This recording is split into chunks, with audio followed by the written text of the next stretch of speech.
in. It says plug it in, girl. Hey, it says it's live streaming. Got it. Got it. I love that I just danced. Hello, audience. I just got excited because we're live streaming. I have to pick my background. I don't know if this is the background I want to use on my profile. What's your philosophy for backgrounds? For cars. My mood. Oh, I had to turn the audio off. I'm sorry. I have a question. It's a little less important than just for the slides, is it all in the one deck or is it Kyung's and then Joe's? No, I put them all on the slide deck, on the Okay. main one. Yep. All right. Did anyone see my chat about, did my screen share look okay? I can do it again in a second. It looks good to me. I was watching. It looked Mhm. Okay. I'll just start at the top then. Cool.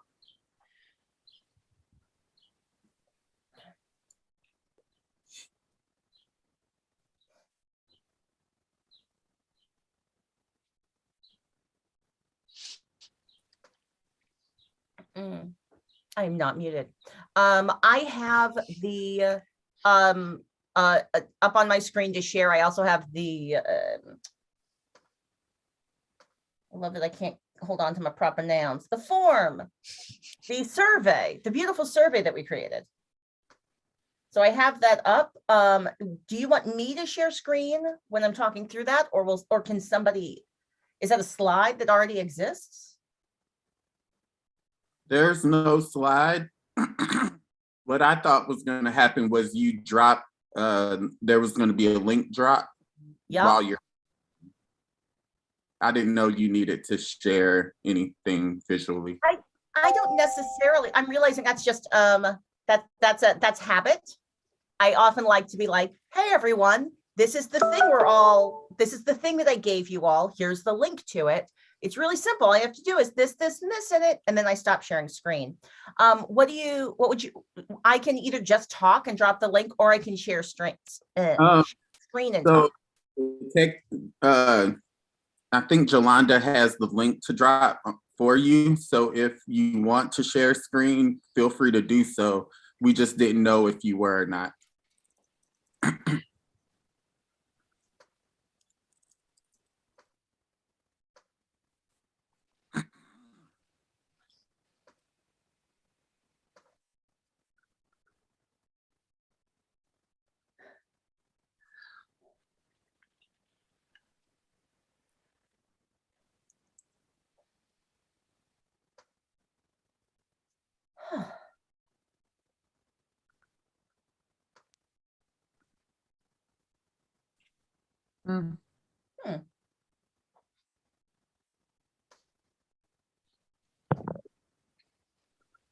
Quick question. Do we want the chat for the YouTube turned on? No, we don't need that turned on. Gotcha.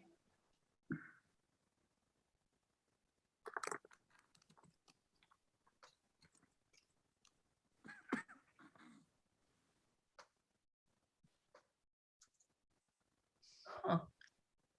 Like, that's annoying.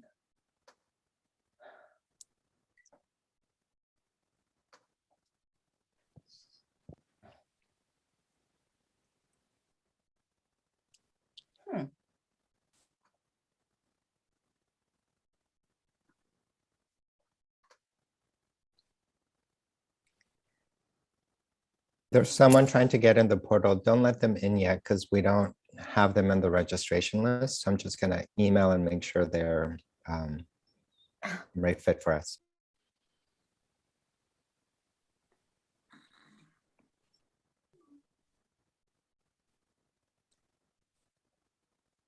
My Spotify is jammed for now, so just the music part will be. One of my shortcuts for music, background music, is I will just put in lo-fi hip hop beats into YouTube, and whatever auto plays is a perfect background that will be inoffensive. Mm-hmm. Okay. Mm-hmm. And then is that copyright free or whatever. No copyright. Okay. Joe, I'm bringing another Joe in. Is that correct? That's one of the breakout group facilitators. So I guess you can try to rename yourself, Laura. Yeah, I didn't receive, and I just saw the note, I didn't receive the link, so I'm using Joe's. All right. Welcome, welcome. Are we all right? Welcome, welcome. Miss you, friend.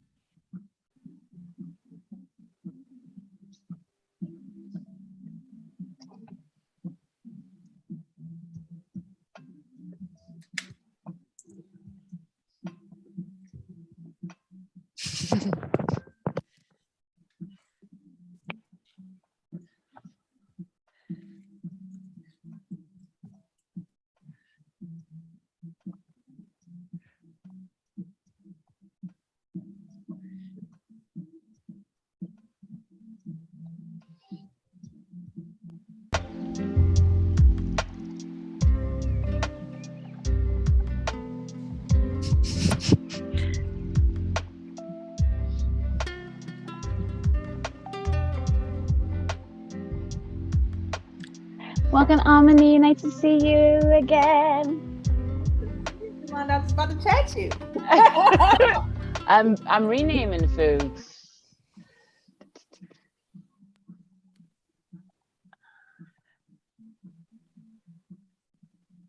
I love that background, Joe. I think I'm going for the movie.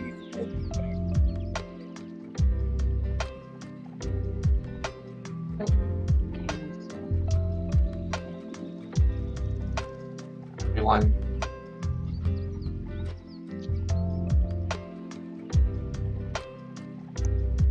Hi, Danielle. How are you? I'm all right. Good to see you. Once all the breakout room facilitators are here, I'm gonna move them into a group so we can chat.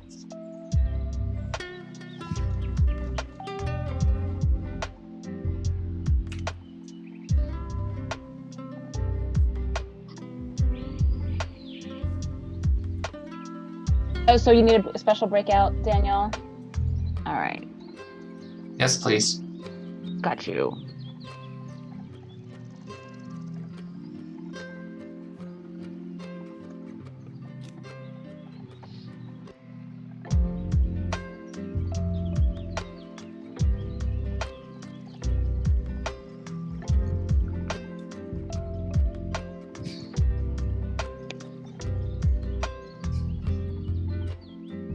Oh, if you're not busy, Sharia, I heard that there's a new, never mind. There's a new Zoom update where you can rename people in the waiting room, but ooh, I don't see it working. But that's just something I saw. I'm excited about that one. I got excited too. No, the thing with these Zoom updates is you got to remember to update your entire Zoom. So now I'm going to do that on all my computers. Mm-hmm.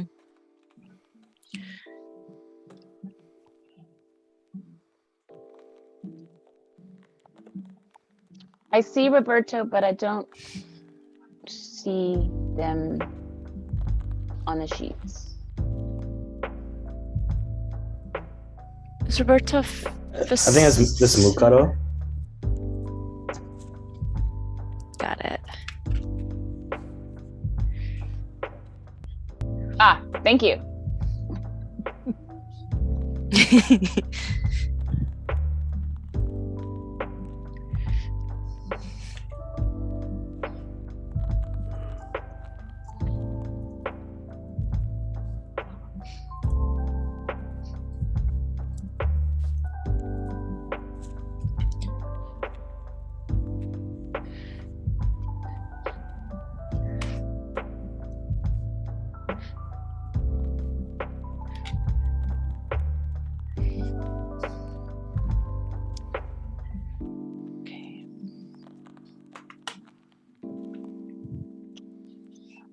And this is just make sure when we open up the session at 5 till, I'll just start with a little tech orientation and then I'll pass it over to Sharia, and I'll introduce and pass over to Sharia and Claudia.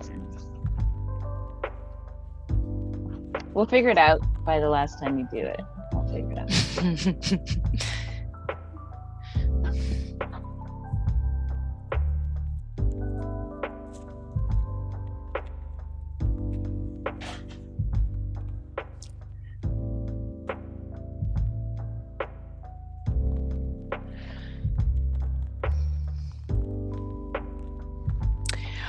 Is Alton, are we leaving them in the waiting room for a bit?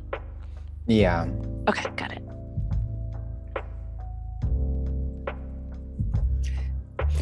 Hi, Amani. It's nice to meet you finally. Hello. It is so nice to meet you, Kim. Yes. Hi. And for all the emails, I appreciate you. Yeah, it's like finally putting a name to a face. Hello. How you doing today? Yeah, doing well. Doing well. I'm grateful to be here. Good. Thank you so much for doing this with us. Yeah, thank you for the opportunity. Yeah. We have some folks on the portal that are trying to get in, so I am just kind of managing that, but I am here in case you have any questions before we get started.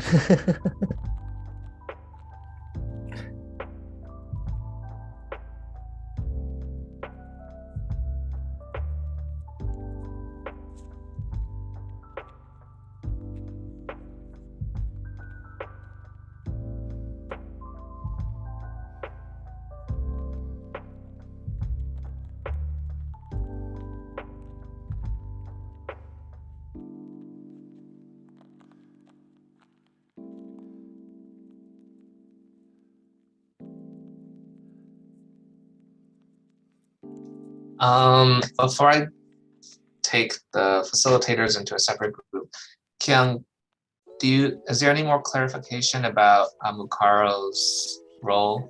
Yeah, so Mukaro is going to facilitate his breakout group, and will stay as planned. And then in terms of people opting in or out of their breakout group discussions, Jolanda will do a pop window that people will be able to accept or decline to either go into their breakout groups or stay in the main Zoom room. So that is going to be as scripted in the outline. And also, Amani, in case you want to join our online portal, since you're hearing about it, there it is. You can come join us there. And it's basically like a networking online space for everyone. Yeah. Welcome. All right, thanks. Okay, Shreya, would you mind putting all the numbered folks into our little group? Sure. Just a second.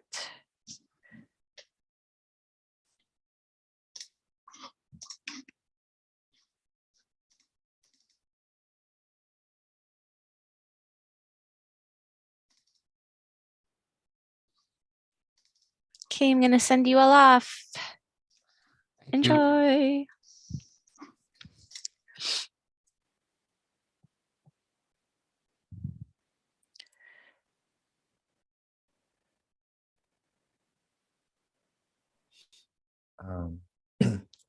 Joe, are you ready for Pottery? Yeah, we just need to just check internet connection and stuff. It's not much that we need to do. Yep.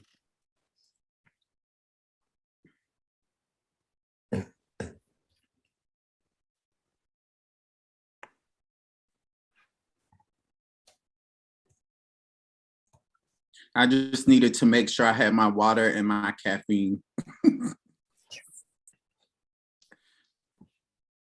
Hello, Pottery.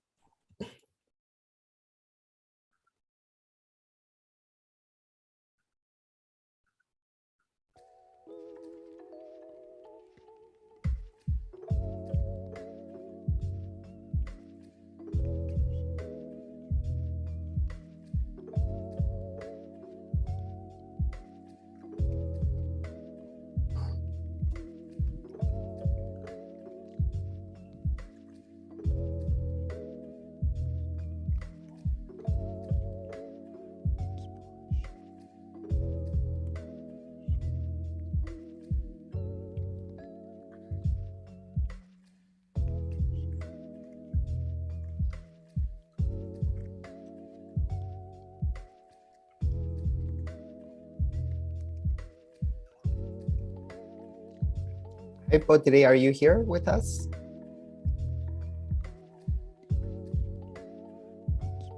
Her audio is still connecting, so she won't Okay. be able to hear you. Okay, great.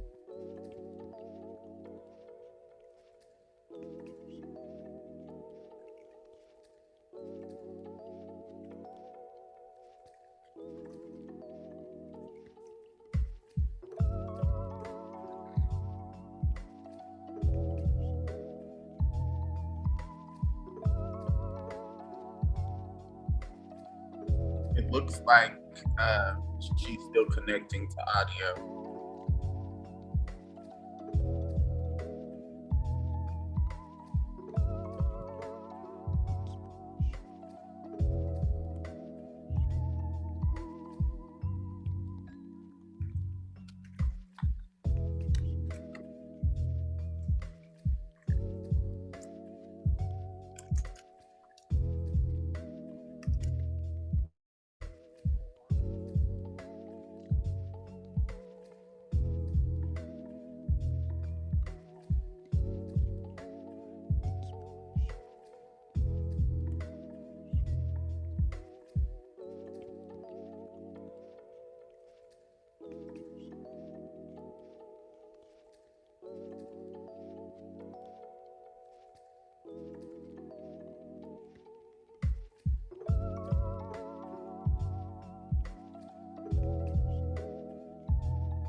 Y'all, I will also not use WhatsApp on my phone. So when y'all tell me time's up, people won't hear the ding.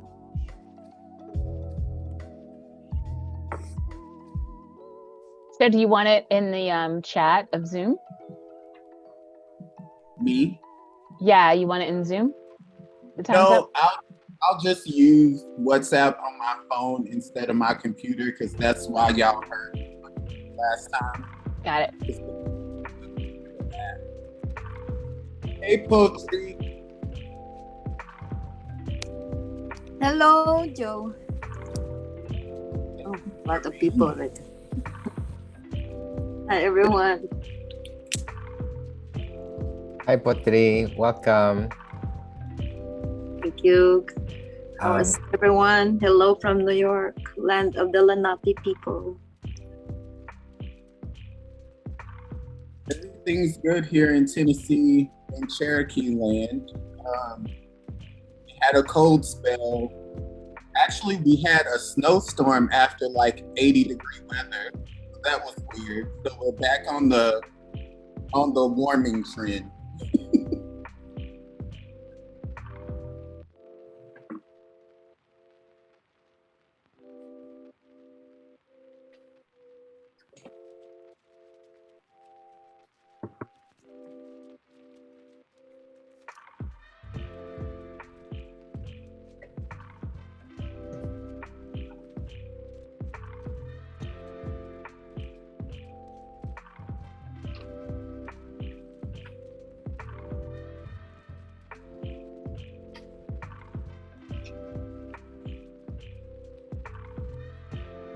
Just stepping away for a second. No one needs me, right? Okay.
Hey, David, can we just check your audio and connection?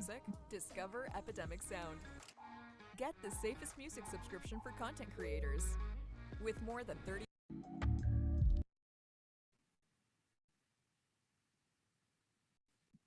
David, if you are speaking, we can't hear you.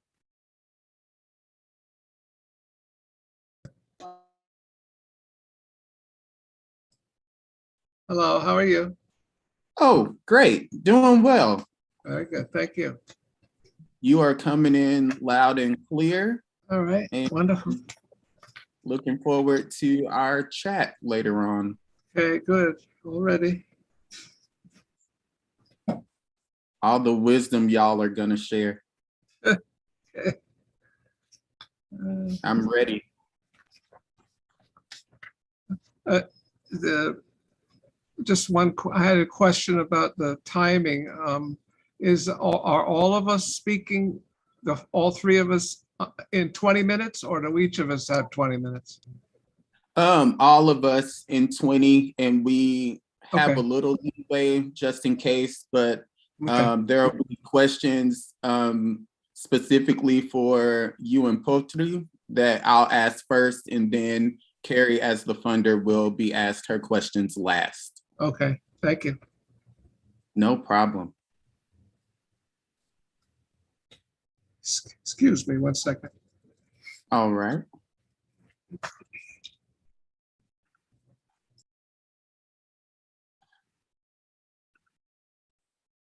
feel like I'm about to perform in a play and like I'm in the wings of the theater, like antsy. That's like my energy right now. Same here.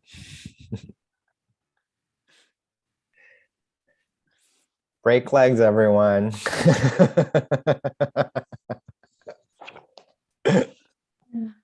Your triple flip is gonna go great, Joe and Kyung. Double cartwheel. So basically what you're saying is that I'll be Simone Biles today? Yes. Yes.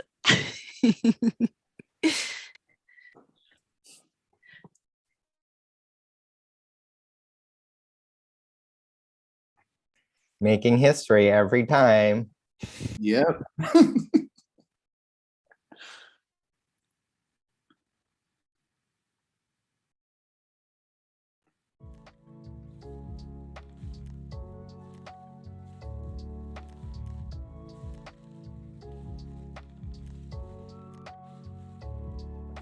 I have 1 minute till doors.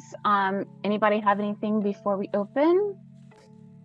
Yeah, if we're starting 5 minutes early at the hour, can you just give folks another welcome? Because I think we get started, and then some folks were sort of coming in mid-tech. That was my only comment from the last time. I'm sorry, I was background noise. So just like do the tech and then we do a welcome after the tech? Or what, wait. Yeah, I think it's just that No, it's okay. I'll just go. No, I think it's fine. Sorry. Disregard my comments. I'm just being anal right now. All right, I will speak slowly. Is that good? Yeah, that helps. Okay, I'll try. All right, are y'all ready? Yep. Yeah. All right, we're opening doors, everyone.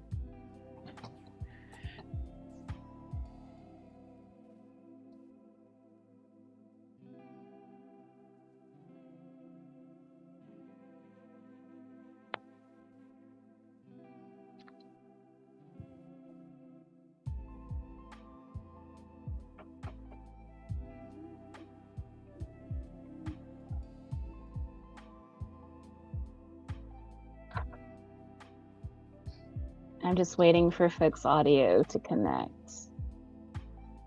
But welcome those who are here with us today on the Mosaic Network Learning Exchange, Liberation and Trust. My name is Jolanda. I'm your host in tech today. I use she, they pronouns. And before we started, and while we're waiting for folks to come in, I just wanted to go through some tech features that we have today. Well, first of all, if everyone could just stay muted to avoid some background noise.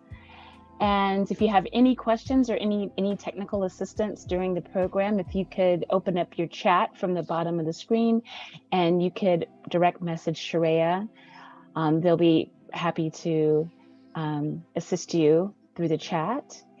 We have reactions. So at the bottom of your screen, you'll see icons so you can raise your hand or show some love for the presenters as folks are sharing with us today. Also, we have closed caption enabled today. So if you would like to see those subtitles or a written transcript, you can click on this live transcript button or the CC tab.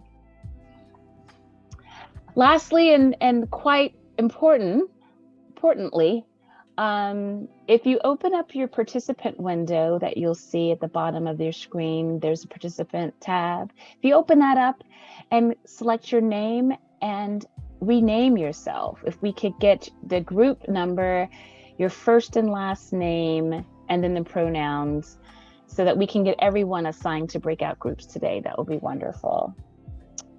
So it looks like folks are gathering in. Thanks everyone for being with us today. Once again, I'd like to pass it over to our other tech support, Sharia, and then over to Claudia. Thanks, Jolanda. This is Sharia. I go by they, them pronouns. And just a reminder to all of us that this event is closed to arts and cultural organizations in New York City that are created by, for, and about African, Latinx, Asian, Arab, and Native American, by the acronym ALANA, people. So our efforts are really focused on addressing historical underinvestment in these particular organizations. So if you're not an ALANA organization, an ALANA arts and culture organization, we do ask that you respect the autonomy of the space. And just as a reminder, if you're not sure of your breakout group, we did paste that in the chat so you can look at the roster there. And I'll pass it on to the next person. Hello, everyone. This is Claudia. I'll be helping to manage our online network. Anyone can join and be both inside this Zoom session and inside the network to join us for conversations and chat as well. And we will be having a breakout session with our Zoom participants. There's nothing more for me to update people with on the online network now, but feel free to ask me any questions. Feel free to DM me.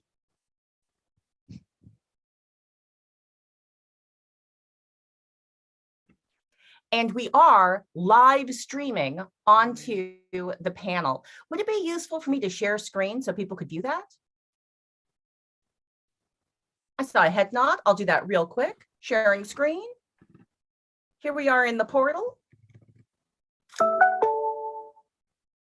That's my computer saying that we should begin, that this is the place that we're supposed to be.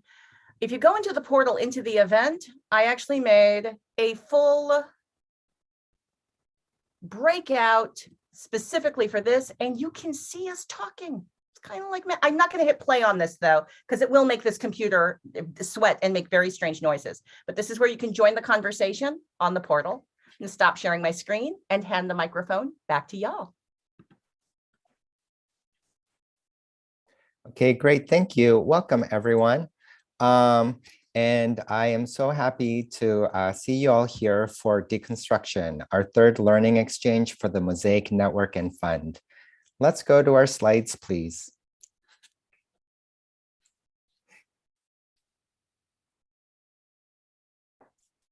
Oh, actually, we begin with our land acknowledgement. So I will be passing it on to Daniel. Thank you, everyone. Well, thank you, Kyung. Hi, everyone. So I'm going to begin with our land acknowledgement, and that you can see on the screen. We at the Mosaic Network and Fund acknowledge that the ground on which we are meeting today, even if virtually, is the ancestral and current homelands of the Lenape and Wappinger peoples. We honor the caretaking that they have done for this land, their continued survival, and their contributions to our society. We also recognize that the genocide, displacement, and forced assimilation of indigenous peoples is intimately tied to the enslavement of African peoples to work this very same land. This violent history is the origin of many of the structural inequities that we are here to discuss today. Recognizing this intertwined history, we at the Mosaic Network and Fund commit to a process of decolonization of this land and restoration of sovereignty for indigenous peoples, as well as reparations for Black people so that our society may finally begin to heal and build a future in which we may all experience belonging. Thank you.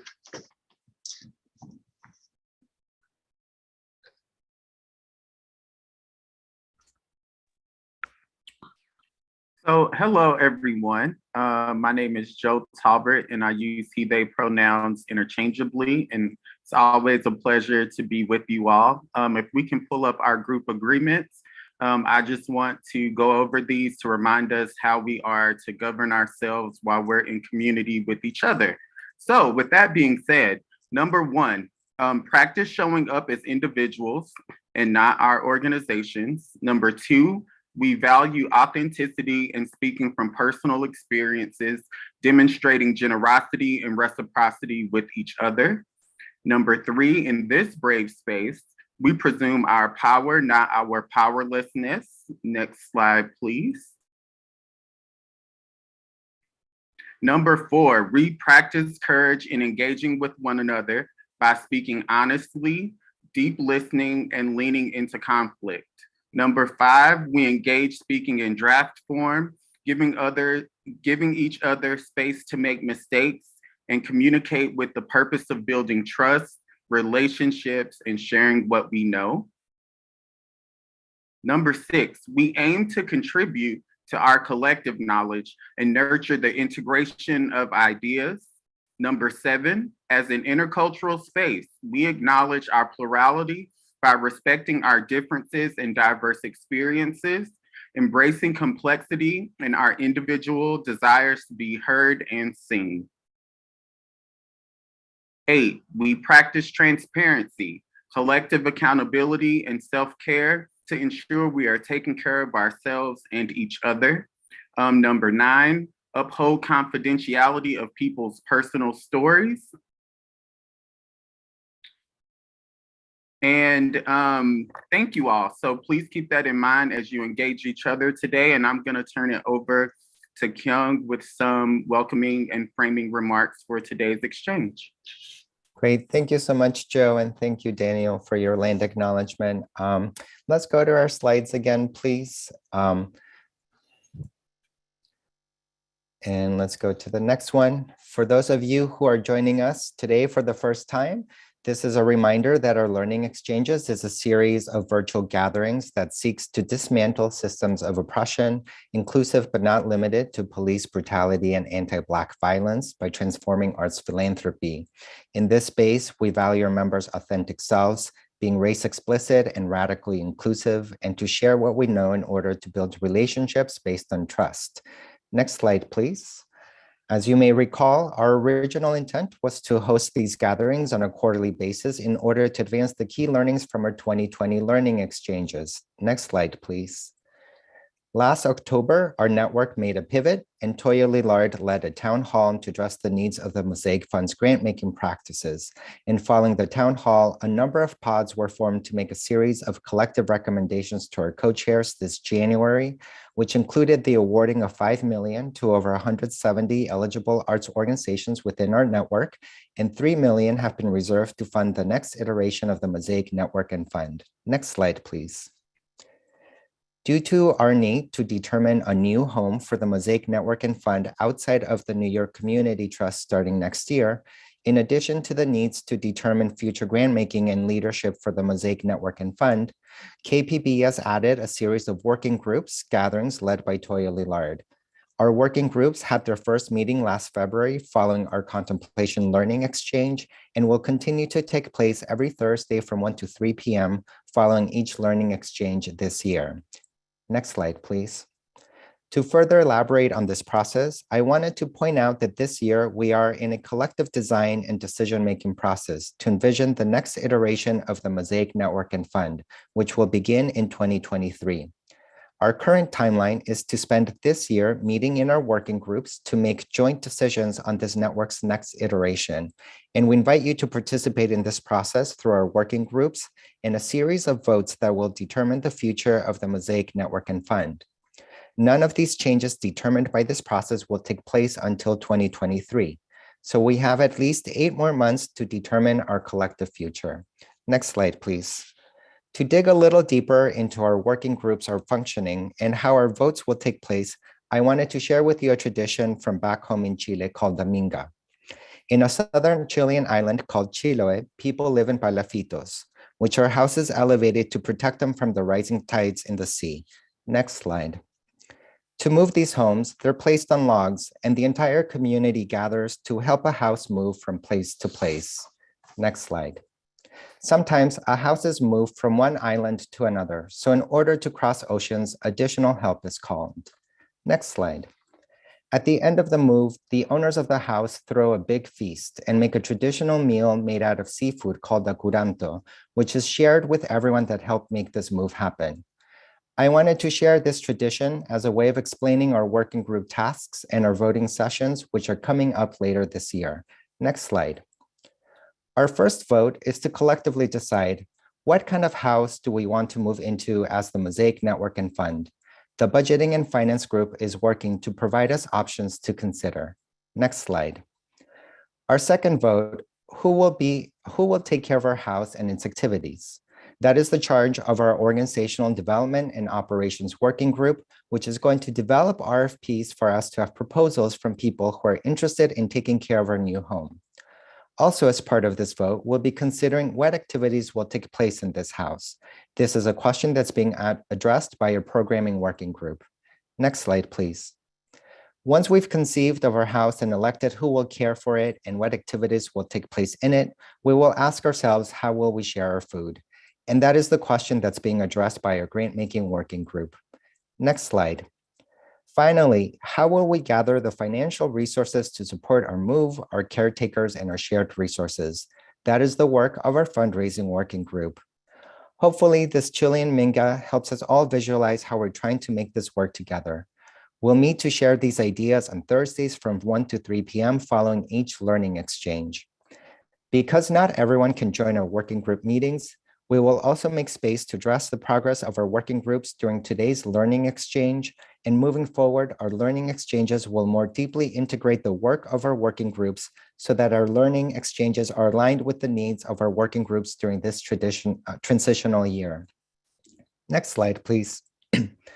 For today's session called Deconstruction, I want to point out the difference between a wildfire and a controlled burning.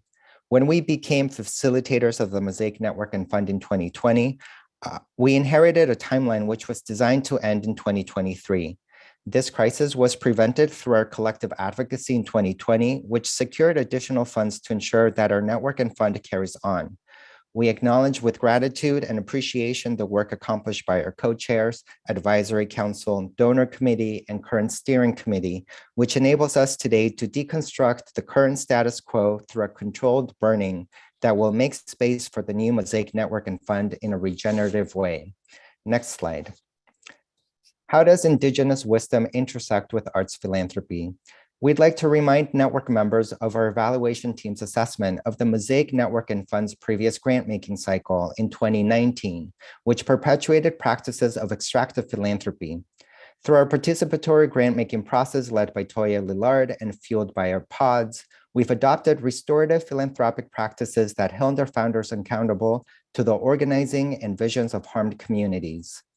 Our hope is that our ongoing learning exchanges help us move towards regenerative philanthropy, where individuals and institutions who have accumulated capital through the extractive economy support the collective capacity of harmed communities to produce, give to, and invest directly in what we need ourselves. In regenerative philanthropy, harmed communities retain the returns that are generated from these investments, as well as decision-making authority over them. Next slide. In the case of the Mosaic Network and Fund, the harmed communities are Lana arts and cultural organizations in New York City who have experienced historical underinvestment. To address this harm, our collective efforts resulted in 173 network member organizations to be invited to apply for funding this year.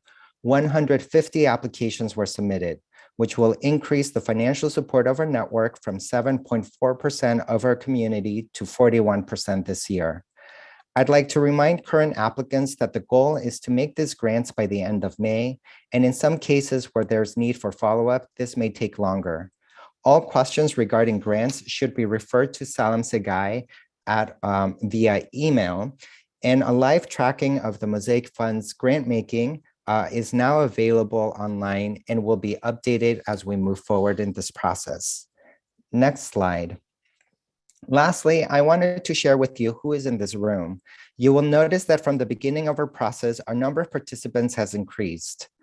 Any member who registered during our initial registration process or waitlisted for our sessions has been included in our learning exchanges. Over time, we've seen an increase in Atlanta practitioners working in small arts organizations with budgets under $250,000, and a small but meaningful increase in arts organizations with budgets over $1 million. For the benefit of all of us, we're also thrilled to welcome new funders into our space, including a number of foundations who are new to the Mosaic Network and Fund. To all of you who are joining us for the first time, welcome. And we can end the slides, thanks. Today, we're honored to have our current steward and caretaker of the Mosaic Network and Fund, Karen McCarthy from the New York Community Trust. And we have also invited David Martin from Amarinda and Pottery Manis from Kinding-Sinda to share with us their experiences as members of our community for today's session of deconstruction. Thank you. So hello again, everyone. I would like to just provide us some framing for our conversation today. And so deconstruction seeks to identify what malpractices are not serving the community and marginalizing others. This is where we undo systemic racism, decolonize our practices with each other and within the Mosaic Network and Fund. Urged to be more transparent and accountable to New York City's communities of color, arts funders are asked to deconstruct extractive, punitive, and gatekeeping models, demystifying their decision-making processes, and support alternatives to the 501c3 model. At the same time, Atlanta arts and culture organizations are challenged to look outside of their own bubbles, not wait for funders, and challenge white supremacy. Deconstruction represents the third and final movement in the problem analysis phase of the social change model we have been using to guide these learning exchanges. And after deconstruction, the social change model enters into a creative change-making phase. And so we just want to read that out loud to share with you the framing for today's conversation, and welcome Pottery, David, and Carrie into conversation. And so thank you all for being here. And this first question, if we can add the guest speakers to that would be awesome.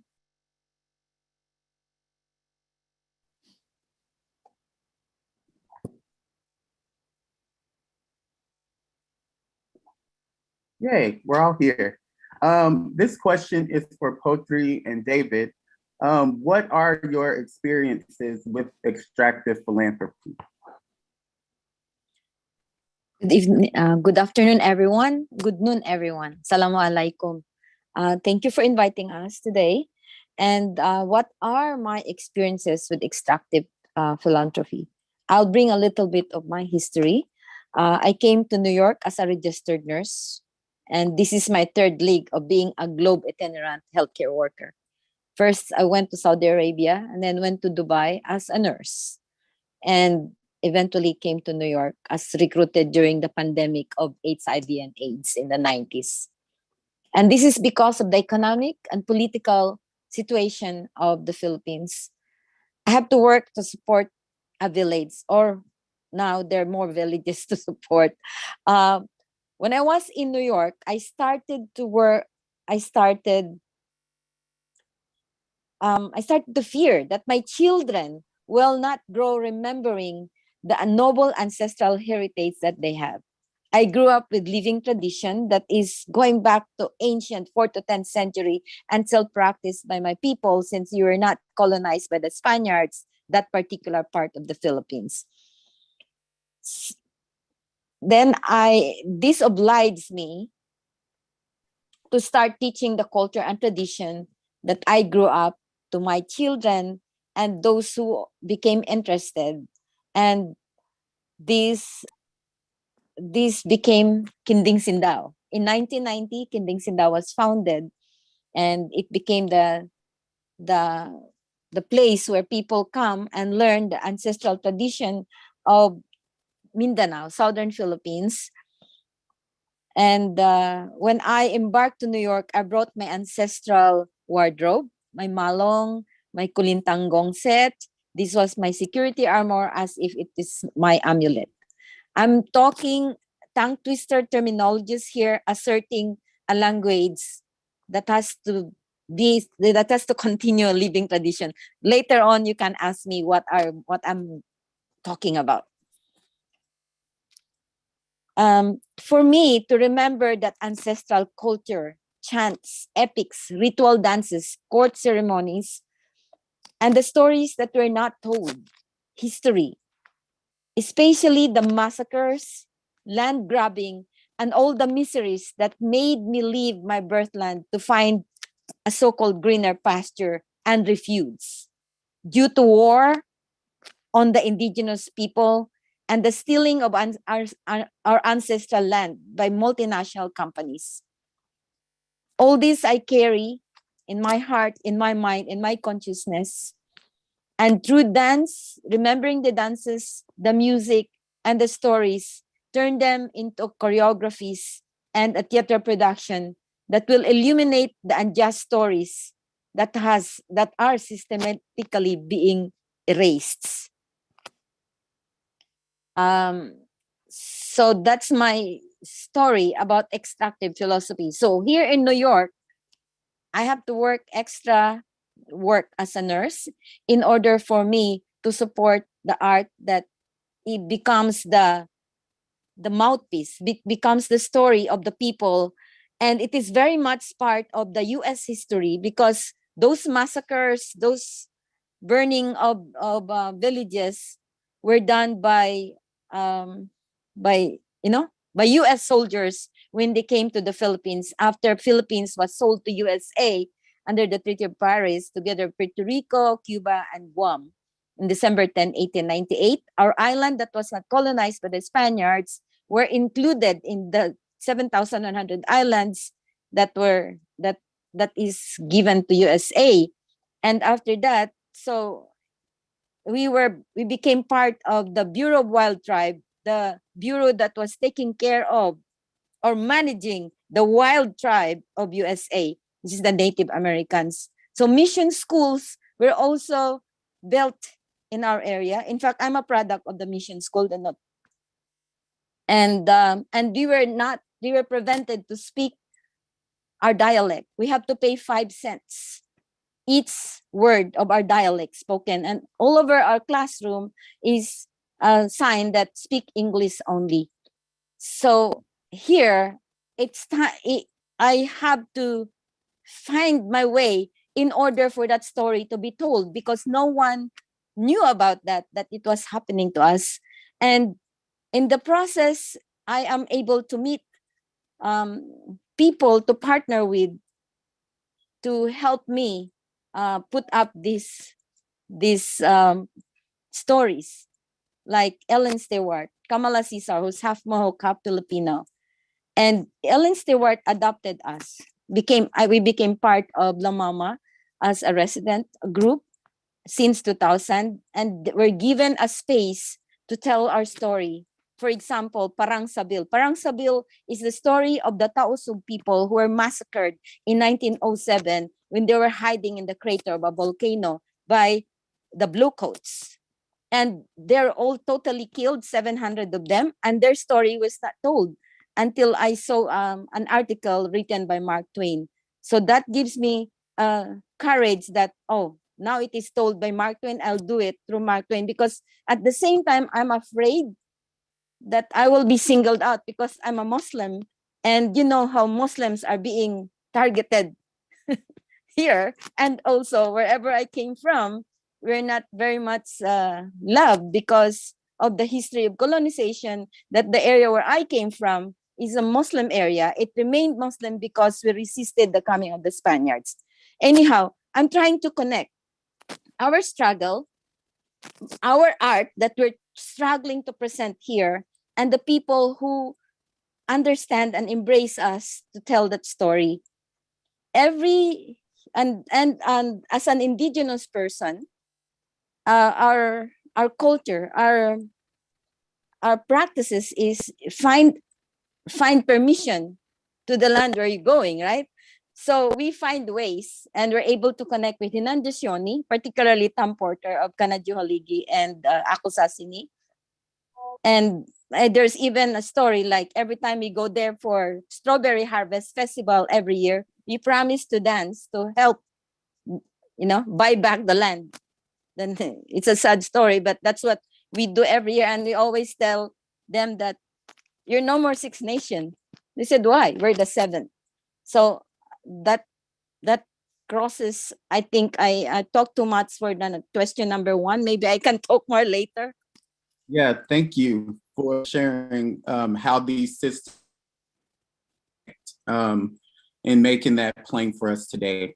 So David, we would love to hear from you too about what your experience have been with extractive philanthropy.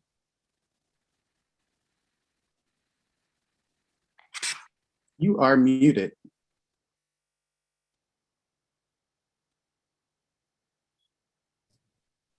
Okay, thank you. All right. Okay, for me, extractive philanthropy exists in 2 main categories, historical and contemporary. First, historical references my own heritage and so forth, which really is a precursor to where I find myself today as an individual, as a professional, and what have you. So let me just cover that quickly. My Chiricahua Apache heritage relative to extractive philanthropy begins with the exploitive philanthropy gained by the American settlers to the area of southeastern Arizona, southwestern New Mexico, during the last half of the 19th century, and also areas of northern Mexico during the same time period. On the American side, extracted capital by the American settlers consisted of land for abundant hunting for various kinds of wildlife, mining for gold and other types of minerals in demand by the Americans, as well as subsurface mineral rights, water rights, and finally land for raising livestock, cattle, sheep, and horses, as well as creating a real estate market for housing and farming. During the second half of the 20th century, interestingly enough, those Apache Indians and some of my relatives remaining on the reservation area, located in portions of their former lands in New Mexico, created an extractive philanthropy for themselves. by utilizing the lands which they still held jurisdiction over for tourism and vacation industry creation by creating a ski resort, hotel, casino, and other vacation amenities such as big game hunting, golf, skiing, horseback riding, and a health spa industry. Now, this is again still in context of the historical section. In the contemporary side is more in alignment with my professional work in Amarinda, and where we find ourselves in my immediate concerns here in New York and what have you. And basically, the extractive philanthropy is where we find ourselves dealing with appropriation of our cultural heritage in terms of intellectual property, theft, the misuse and distortion of our cultural image, people or entities being funded on the pretext of being Native American and fraudulently misusing their identity and image.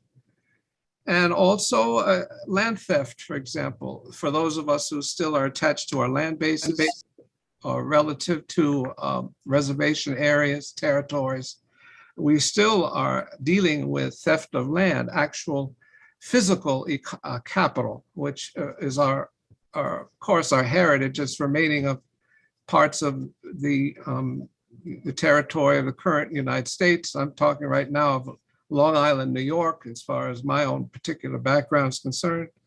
So we're still dealing very much in the court system relative to maintaining what we have left in terms of our physical capital in that regard. But as far as work with the current Native American culture and the arts is concerned, especially in New York City, the ability to tell our own story is paramount, to tell our own heritage, to correct wrong history, distorted image in the media, the mass media, trying to create opportunities for the artists who are tribally enrolled people, primarily as our major efforts in supporting tribally enrolled, whether they're federally recognized or state recognized Native American artists who are basically raised in the culture, socialized as Native people, who feel that they want to support the interests of the Native culture first and foremost.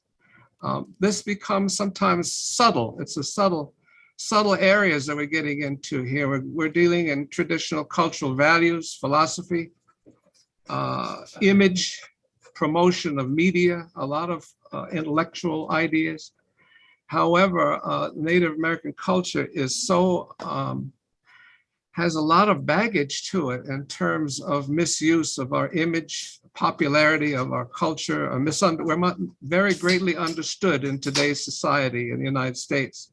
So we might be small in numbers, but we've been here, those of us from this area traditionally, our people have been here literally 10,000 years. We're within our very heritage resides in the physical area, the land. The land has never been changed, never been lost, so to speak, philosophically or by heritage. So we feel this very strongly in terms of misappropriation of what we have to offer in terms of our heritage and tradition. So I'll leave it there. Thank you. Thank you. So there is a lot of talk these days about things like solidarity economies, and in this example, more regenerative philanthropic models. And a lot of people talk about these as a return to these ancestral practices that people have had pre-histories of colonization and so forth. And so I would like to hear from you both again about what does regenerative and liberatory philanthropy look like in your communities? I'll go ahead, David. I think I already started somewhere what I was talking about Lotus Fine Arts. This is Kamala Cesar, who is half Filipino, half Mohawk, and allowed me to teach in her dance studio because, as I'm totally a stranger to New York, but it gave me a home and also bring me to Kanadyo Haligi and also Akosasini. And the first time I went, I don't know if you guys are familiar, Akosasini is the reservation area of the Mohawk people upstate. And I know David know that. And the first time I went there for the Strawberry Harvest Festival, I really cried hard because I was saying that why are the natives here treated like us in the Philippines? I can't believe that situation back in among the indigenous people in the Philippines is happening in USA. So anyhow, as I said, I asserted myself to become the seventh nation. So every year we do that. And so that's one. And the other one is La Mama, which is up to now giving us a shelter, giving us a space to allow us to perform and do our workshops and relate ourselves to the people, to the community. And the rest of other support from AAPI company. There was a time that there was a foundation who helped us also, like Puffin Room and some other Asians who helped. Now, what is being a nurse really helped me a lot in a way. Of course, my extra job is my giving myself too much work and giving it to my art so that it can speak. But at the same time, I am being taxed, too much tax. It was happened until I became a 501c3. Now, I work as a nurse at night, and during the day, I'm an artist. So some people, some doctors notice my work. And every time I look tired and I look fine and I don't really look good, they said, "Oh, you're supposed to be a happy person. Do you have a production? Do you need help?" I said, "How much do you need?" I will say 3,000. And they will just tell me, "Go to our clinic." And they collect 1,000 each from each doctor. So that's the way we started. And Asian American Arts Alliance also helped us a lot. I would have to mention Corky Lee. So these are the part where I was able to grow. Kinding Sinda was able to grow. And then directed us to how to ask to write grants, which is very difficult because of language barrier. I can talk about the dances, the beautiful dance that it talks the story of the magical bird. But how am I going to talk about kakinikini? How can I talk about pilantik when it has no English translation or equivalent? I can describe it through Laban notation, but I will lose the language. I will lose the terminology, which is very important because that's part of the culture. And that is part of, the forced assimilation makes us forget our language. Now, the Kinding Sindao is for us to remember the culture and tradition. It has to live. And then that includes language. That includes the consciousness, includes everything that is contained in the vessel of the tradition. That tradition is not mine alone. It's not my people's alone. It belongs to humanity. If that will be erased, then that is the so-called missing link of mankind. And it is not just, it is not fair to erase a culture that goes back to ancient history that is still living right now. So I'm very thankful that there are those who were touched, who were able to understand what I am doing, and in some way supported me to start and to push. And I'm very thankful too that I'm in a profession that I can work extra, killing myself. But that's what you call sweat equity. But still, that is not fair. When there is supposed to be philanthropy that can look at what is precious heritage that has to be preserved through the process that we're doing in Kinding Sindao, the music, the gong music, the chant. history, and the story too that are very much comparative. For example, the Rangin, which is an epic of the Maranao people, has a lot of Ramayana and Mahabharata element in it. So if we preserve that, then you can see where is this coming from and what's the relationship of this heritage together. And you can find that in Queens, actually. This is where the convergence of that.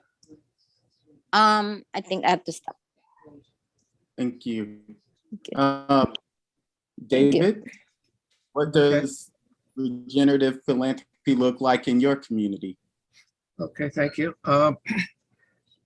Regenerative philanthropy, as I understand it, for the Native community, is similar to restorative philanthropy, and that the non-Indian economy is beginning to benefit the Native people by the non-Native people in industries and government programs providing investment into the Native community, Native economy. This takes place by contributing financial investments in Native American industries, grants, private donations of land or physical resources to create industries or businesses or institutions. Industries such as cell phone service, I mean, in the larger field, larger area of regenerative philanthropy. Such industries as cell phone service, civil engineering projects on a large scale, open land rights, acquisition, water rights, leasing of land, and so forth is also available for the larger Native community.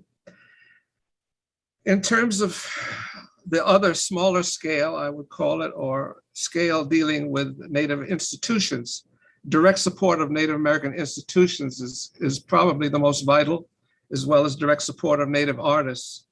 We find many times strong financial support is sidetracked or goes to larger non-Native institutions.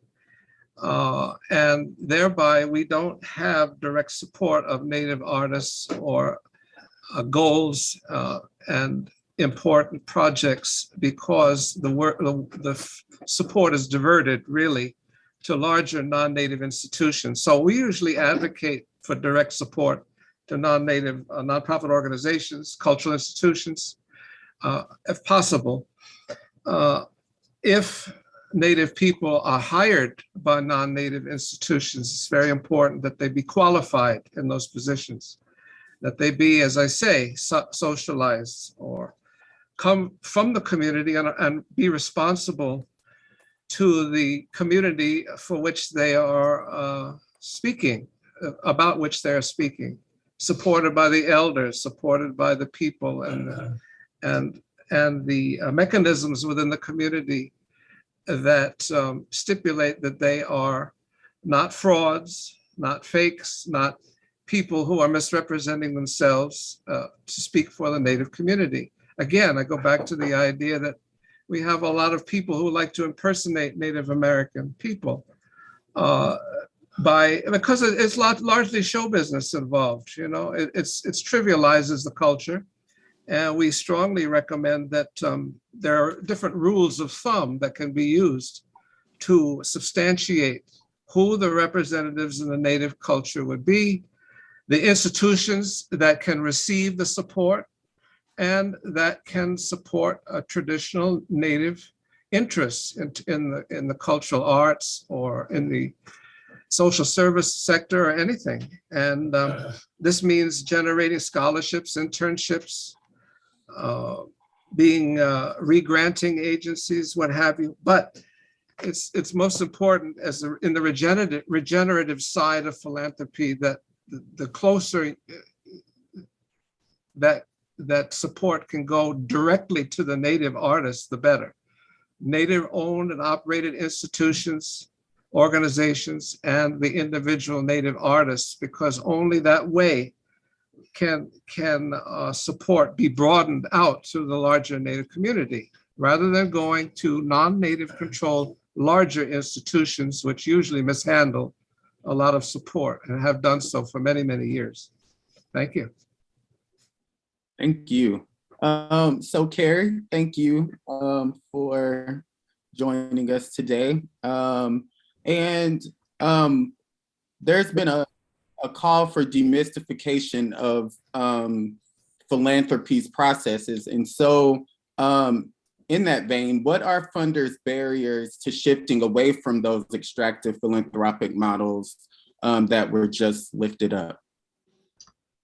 Thank you, Joe, for having me here with you and everybody. It's nice to be with you today. I'd say as the field thinks about moving towards more regenerative models, it's important to remember that philanthropy itself is created by and driven by the federal tax code, which requires charitable contributions be made to 501c3 organizations. As Mosaic thinks about its future, I hope that it will remember that most foundations can only provide contributions to 501c3s, though that's where working with a fiscal sponsor may be helpful for LLCs, cooperative models, and other things. So federal tax policy is one barrier. I'd say another barrier that enforces extractive philanthropy is the culture of legal precedent. Foundations were created by lawyers and bankers, and that culture informs how many of our institutions operate. Just as courts and judges review dockets, so too do foundation boards.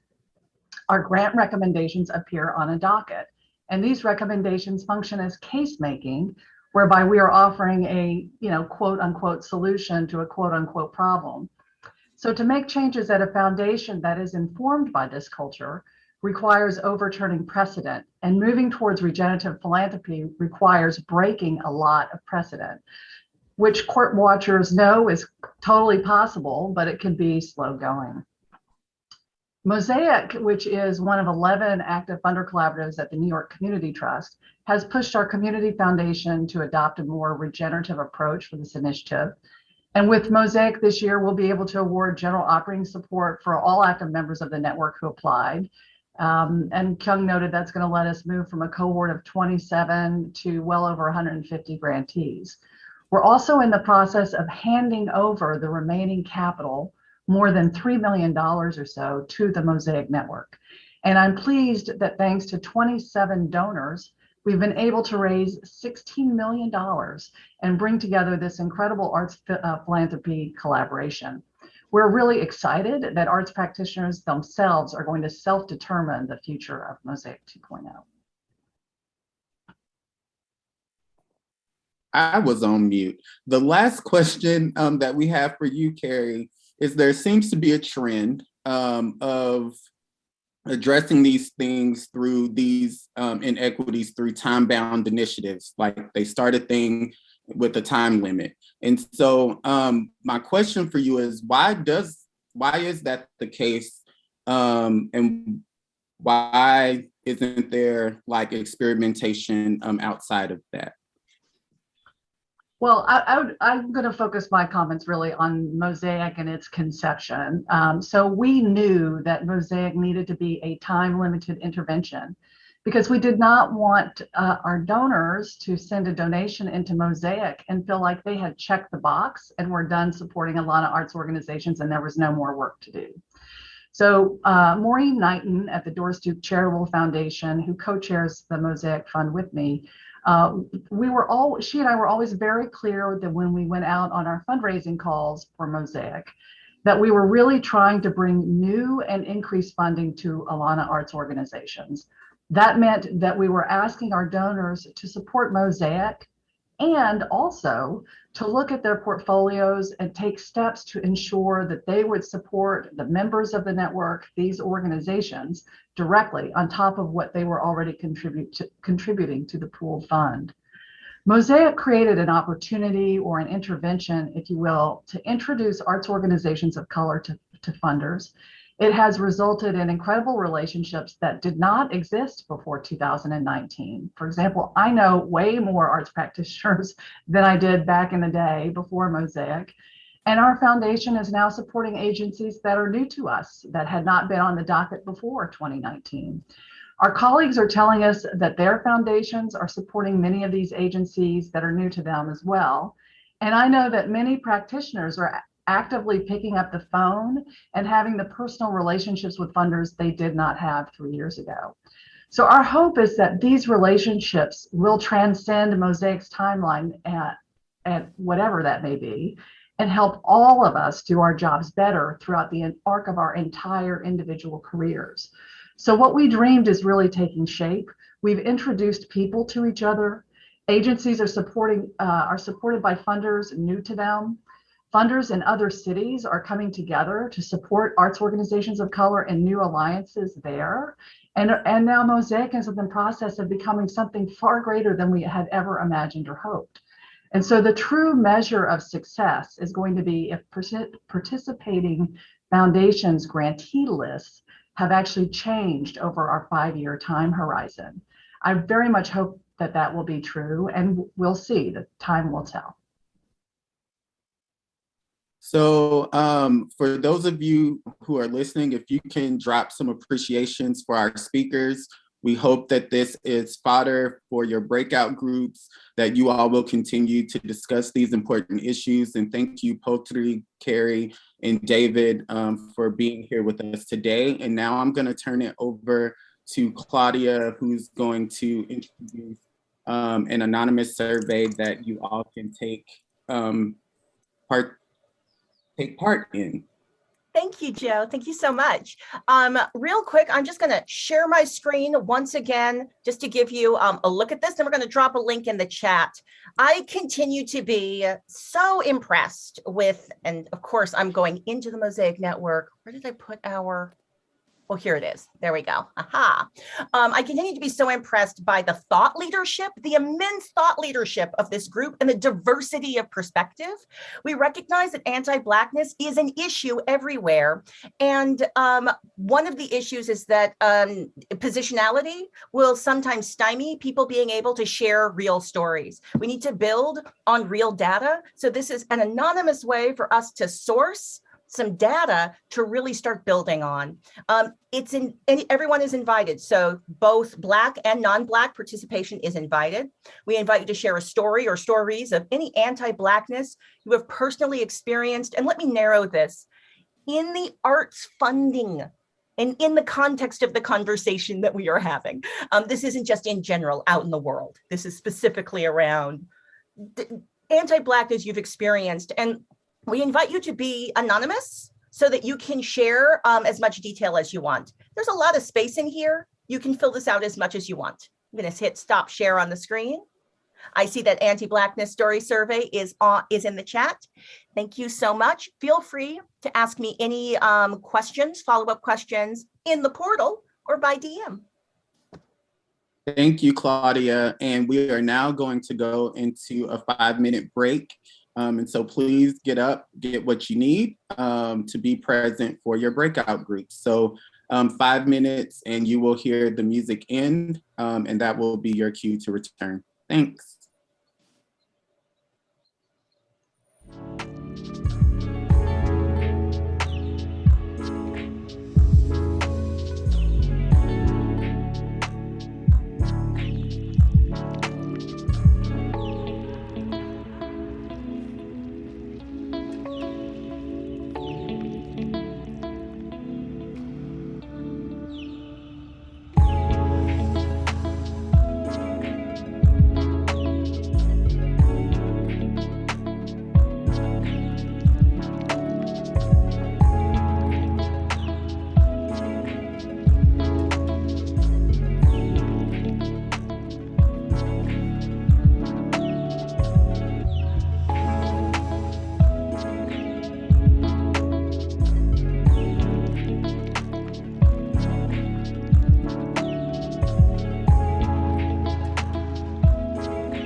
Welcome back, everyone.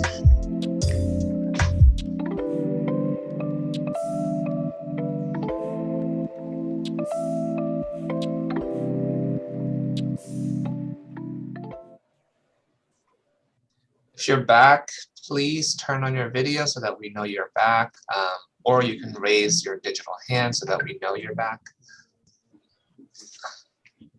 Thank you. Okay, hope you had a nice break, and that was an amazing panel. I learned so much, and I hope you did too. So now you all have an opportunity to have your own conversations in small breakout groups about extractive systems in arts philanthropy that are not serving Alana arts organizations. Everyone is pre-assigned into one of the 6 groups. The breakout groups will be facilitated by one of our awesome facilitators who will introduce themselves in the beginning. If you're good at taking notes, please consider volunteering to be the note taker to help out the facilitator. Take notes on the Google slide deck, which will be shared with you. And please only allow the facilitators and the note takers to be on the slide deck so that the slides don't crash, all right, if everyone joins it. So you'll get 30 minutes to have your conversation. Please prioritize letting arts practitioners speak first, and then the funders are invited to speak in the latter half. Most of you know by now that there is a separate track of working groups made up of network members who are in the process of conceiving the future of the Mosaic Network and Fund. In order to integrate the work of the working groups with the learning exchange, we are offering a conversation in the main room where you are now, led by Toya Lillard, Kyung Park, Claudia Alec, and the working group leaders in response to the feedback we received about the process. So if you would like to get updated on their work and participate in the conversation about the future of the Mosaic Network, you are welcome to opt out of the breakout groups and stay in the main room. So you'll see an invitation pop up asking you if you want to join the breakout rooms. If you want to stay in the main room, you can just click no to that pop-up, right? As a reminder, working group leaders, please stay in the main room so that you can be part of that conversation, right? Okay.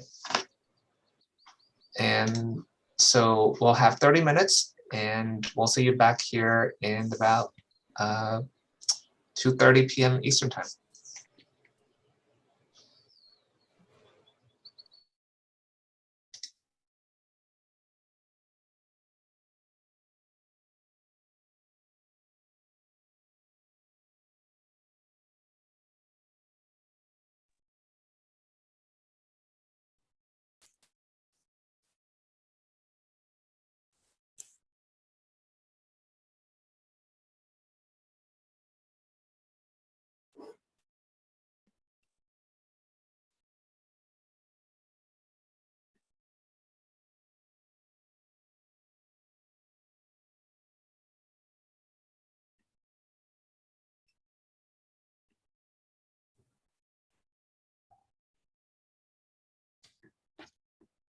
Hi, folks who are hanging out. We're just going to give maybe 30 more seconds for people to find their breakout rooms. We see some numbers still, so we're going to give it a couple more.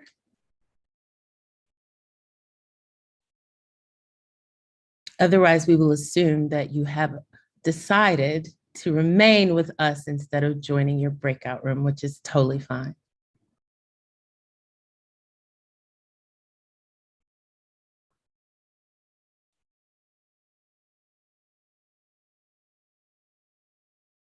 All right, this looks like a cozy group. Hello, everyone. My name is Toya. My pronouns are she, her, and it's my pleasure to be with you this afternoon and to co-facilitate this time that we have together to learn more about the work that is going into envisioning the future of the Mosaic Network and Fund. Kyung, you want to introduce yourself again? Yes, sure. Hello, everyone. My name is Kyung, and I am one of the co-lead facilitators of our learning exchanges and working group tracks. For your reference, I wanted to share with you a Google Doc that we shared during our last learning exchange with our general process and work for our working groups. A lot of this work was outlined in response to the recommendations made by our pods earlier this year. And we formed 5 working groups that have been meeting since February to begin our work envisioning the next iteration of the Mosaic Network and Fund. We have 5 working group. Well, Mukado is not here because he's facilitating a breakout group, but we have 4 of our working group leaders present. So maybe if you could all introduce yourselves to our group, that might be a nice way to check in as well. And let us know which working group you're leading, also by way of your introduction. I'll go ahead and start. Oh, go ahead. Go ahead, Amira. It's fine. Okay. So I'm Amira Mustafa. I lead the work. I'm the working group leader for the fundraising group. And I'm not sure how much information I'm giving. I'm in the Bronx. I founded Art Define Productions. And I'm here. And I'll go ahead and go. Hi, I'm Ariel Estrada, he, him, his. I am the producing artistic director of Leviathan Lab. And I am the working group leader for the programming group. And we are working on the public programming that is happening through Mosaic. And I'll hand it off. Hi, my name is Maria Torres. I'm she, her, her. I'm a director choreographer, and my foundation is MTEAF, and I am the group leader for the budget and finance group. Great, thank you, Maria. And missing from our call today is Isis Awad, who is the working group leader for the Operations and Organizational Development Working Group. So we want to give you an opportunity to learn more about the work that's happening. Many of you were involved in the work that happens between November and January. And so thank you, those of you who are in the room who were involved in those pods. And we want to hold space for discussion and answering of questions around the advancement of the work, as well as the processes involved. We have an intentionally co-created element to this work because we want to, as much as possible, respond to feedback and recalibrate.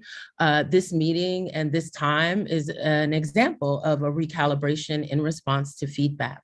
Folks wanted us to hold space to learn more about what's happening in the working groups, and for our working group leaders to be able to represent and proudly talk about what's happened since February. So please, if you have a question, unmute yourself and let's get the discussion started.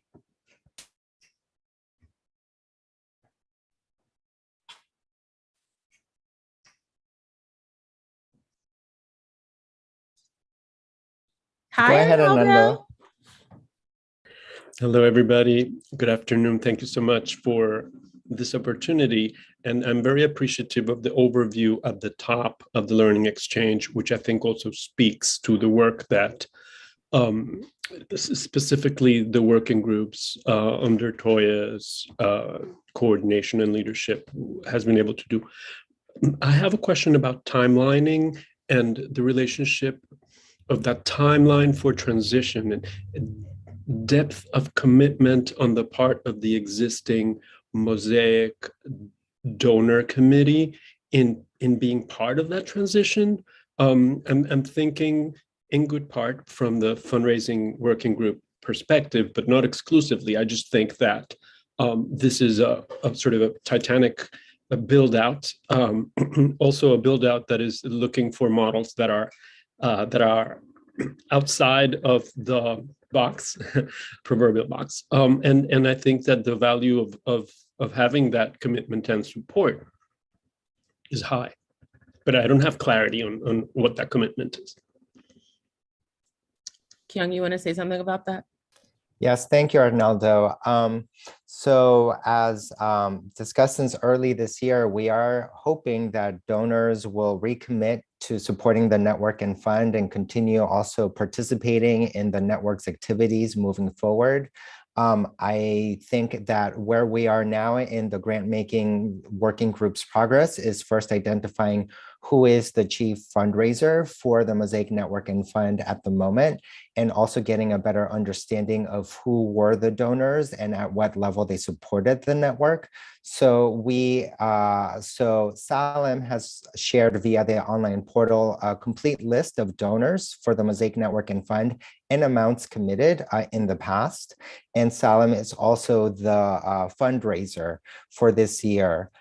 To ensure that we are in touch with donors, understanding how and to engage them now in conversation on their levels of interest and recommitment for the future. Yeah.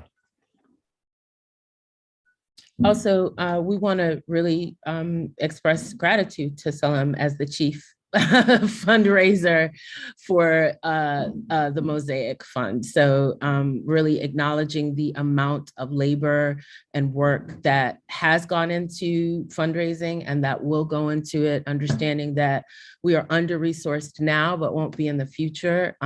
Deep gratitude to Salam.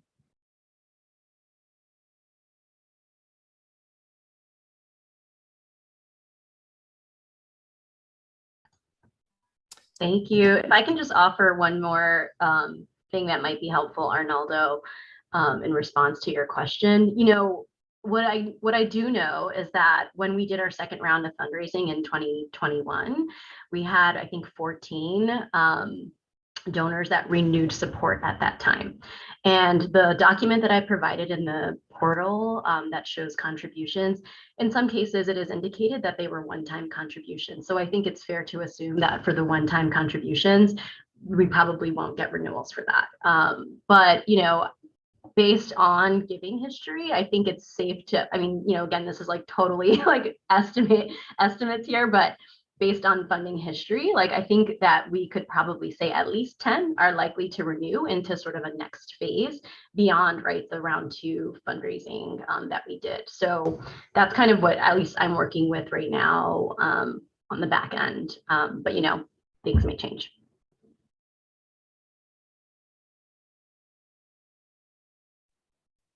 I'll say from the funder point of view, I work at the Mellon Foundation. We are certainly open to continued support, but very much for the reasons that Carrie identified as how foundations currently work. That decision is not made at the program officer level, it's made at the officer and trustee level. So it's a bit of a chicken and egg moment for us where we aren't able to answer the questions our officers are likely to have about the future of the network post New York Community Trust. So finding that right time, that sweet spot is, it's both an opportunity and a challenge. And as has been noted, there are new folks added to this cohort of funders that, as Carrie mentioned earlier. So there's a lot to be hopeful and excited about, and a lot of work to be done to shore up the resources. Other questions, thoughts?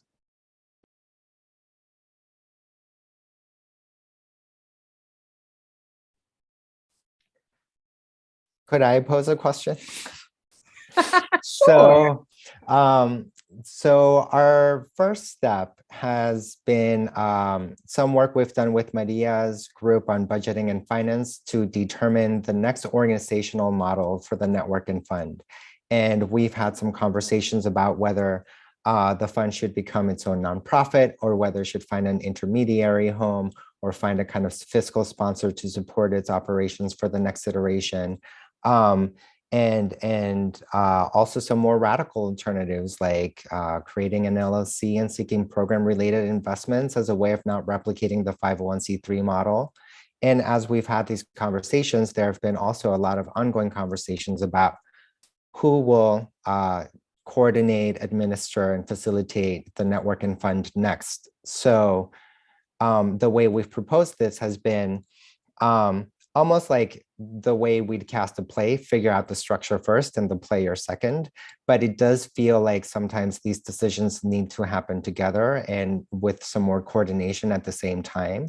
So since this is the first decision we're trying to make together, I would be curious to hear your thoughts about how to maybe address some of this questions, because it is the first two major decisions we'll need to make as a network.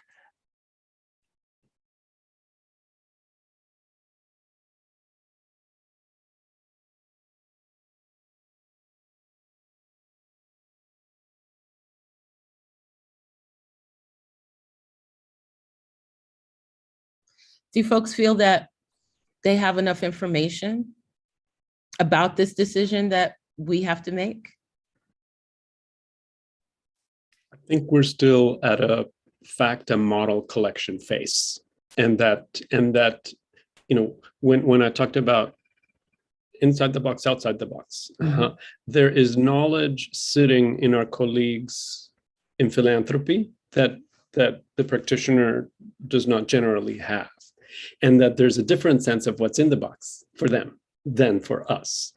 So I really appreciated when Kibra and Karanda specifically raised their hands to say, yes, you know, there are things that we get to consider and not necessarily action, because there's not necessarily a reason to reinvent the wheel internally, but we know they exist, these alternatives. Now there's reason outside of philanthropy.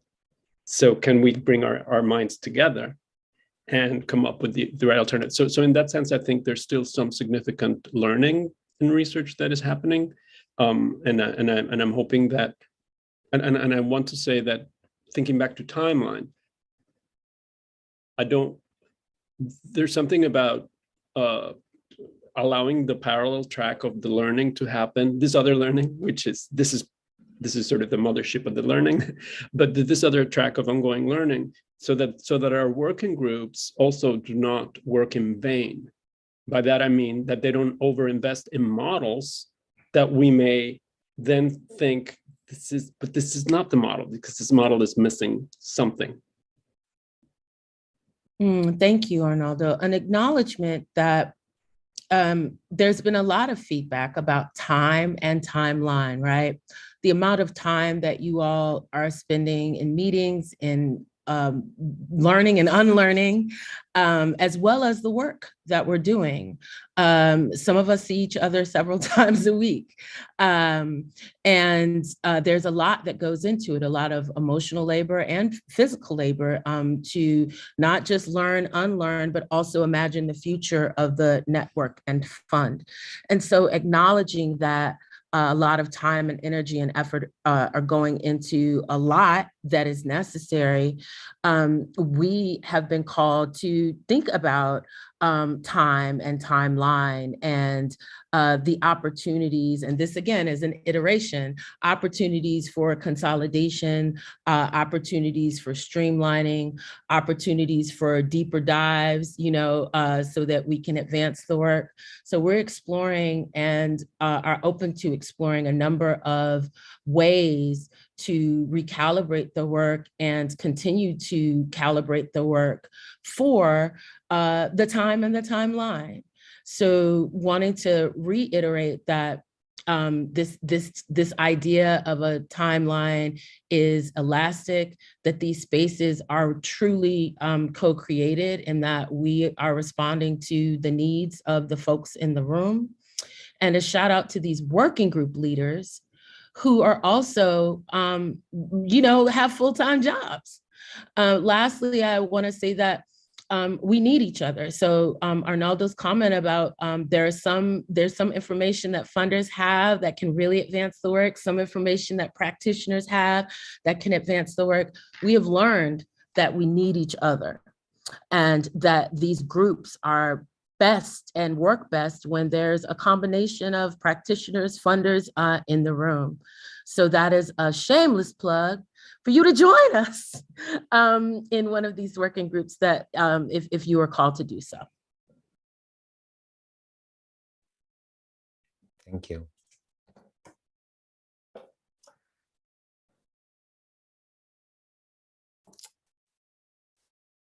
Yeah, I'm very thoughtful because I think when it comes to modeling, I think the current model of the network and fund nested within a foundation is the model we are in now. And in general, it seems like repeating this is not desirable. So we definitely want to find a different way to build a new home for the network and fund. The timeline of our time in the New York Community Trust next year actually is flexible. It's not like we're out of the New York Community Trust January 1, 2023. So there is time to figure out this transitional phase. I feel that the working pod 3 in January encouraged some thinking of a transitional 5-year period where we would give ourselves 5 years to really make a decision on what kind of organizational model the network and fund would take in its final form, so that we had 5 years to really take this consideration and thinking to heart and to really look at all the options. So activating a kind of transitional model for 5 years before figuring out what it should be in the next 5 feels also like a little bizarre at this moment. You know, it's like is there a way we could find commitments to a more definitive form within the time and process we have now? Or do we still want to give ourselves, you know, this 5-year grace period to really think it out? I think even though the 501c3 model is not desirable, finding some kind of autonomous form for the network and fund is kind of like an ultimate destination for this process. So just figuring out, you know, like what are the steps necessary from here to there? Yeah.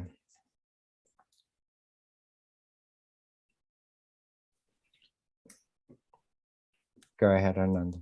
Two related thoughts. One is that I think all our working groups will benefit from learning from the learning exchange process. So, you know, being able to course correct and pivot so that the work that is doing, so that we're not so you know, attached to the solutions that are being crafted in the first try. Because I think we're going to find ourselves in a situation where we have to consider some of the variables. The other thing that seems maybe obvious or maybe not is that we are talking about building out multiple capacities as the Mosaic entity becomes independent. So yeah, I agree with you that 5 years seems like an eternity for a transition of the kind that we've already sort of outlined. So maybe the trade-off is some capacities stay in a model that's closer to what we're doing now, and some capacities are more aggressively developed. Now, deciding which of those capacities and whether fundraising is possibly one of them, you know, I think that's one possible way to go through it.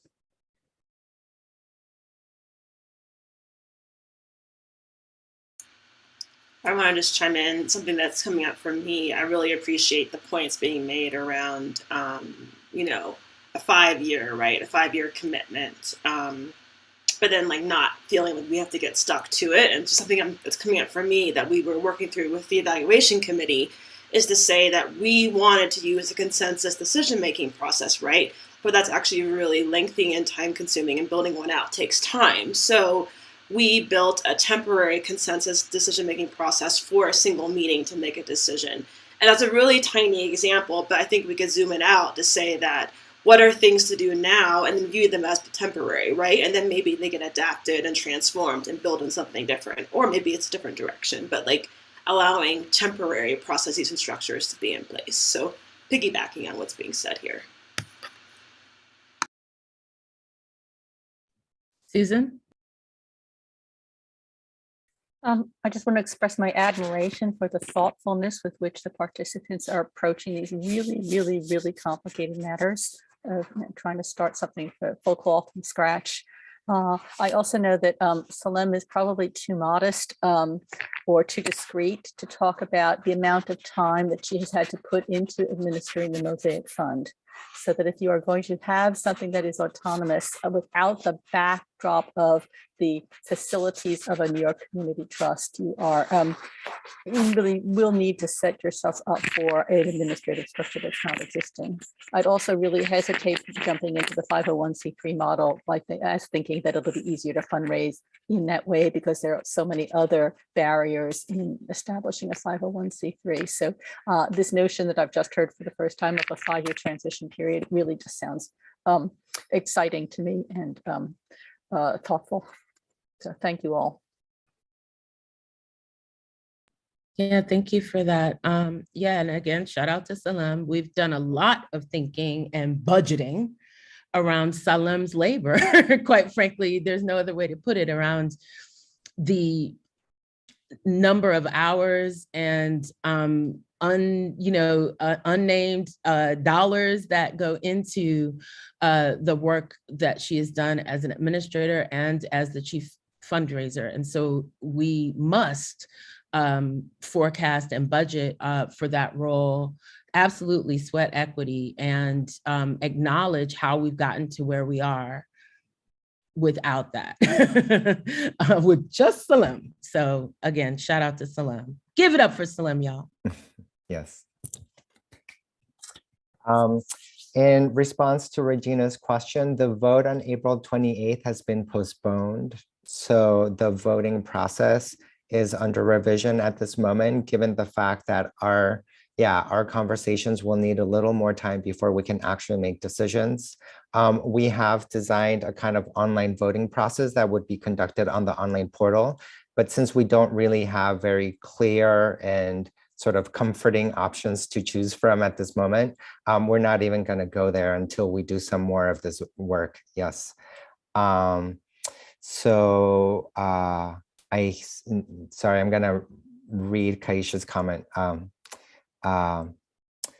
present listening, juggling caregiving, say appreciate the dollar run next steps of the fund, and particularly how we can think about creating a new model to house this fund driven by community, not rely on established structures model. Yes, so we definitely do want to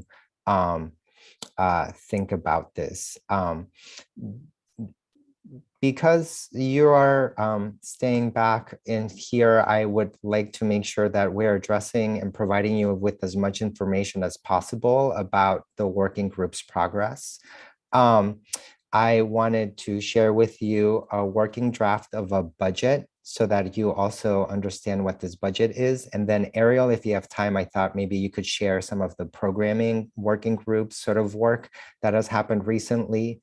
Great. So you will see here on this budget, a budget that was developed for the next 5 years, which takes into account operating costs for both a network and fund.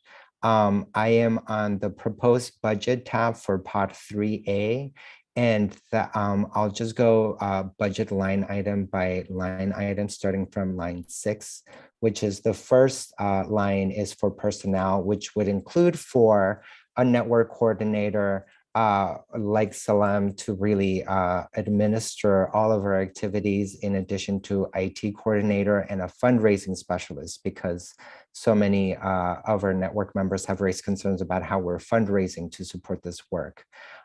There's an additional line for facilitation of the network operations and an additional capacity building and onboarding budget line item so that the facilitation of the Mosaic network is passed on to another organization next year. So KPB this year is kind of serving as a transitional lame duck in a way.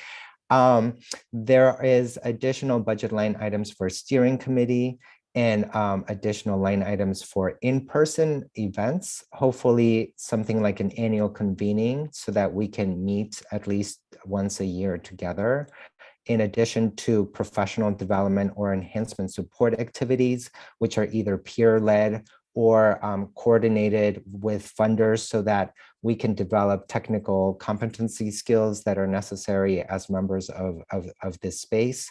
And then additional tech costs to maintain a lot of the virtual and digital aspects of our work, including the online portal, and then also a grant making sort of portal like Submittable or something like that. So the network operation costs then also include row 13, which budgeted for additional intermediary costs for a grant maker to administer grant making. And this $370,000 that is on budget line row 13 is 10% of a model fund that we kind of designed as being perhaps a $10 million fund that would support the fund's grant making for the next 5 years. So if we collectively decided the Mosaic Fund will be a fund of 10 million, the intermediary cost would be a percentage of it, 15 to 20%, which equals $370,000 just for grant making. But if we aspired for a larger fund, that intermediary grant making cost would proportionally increase as well.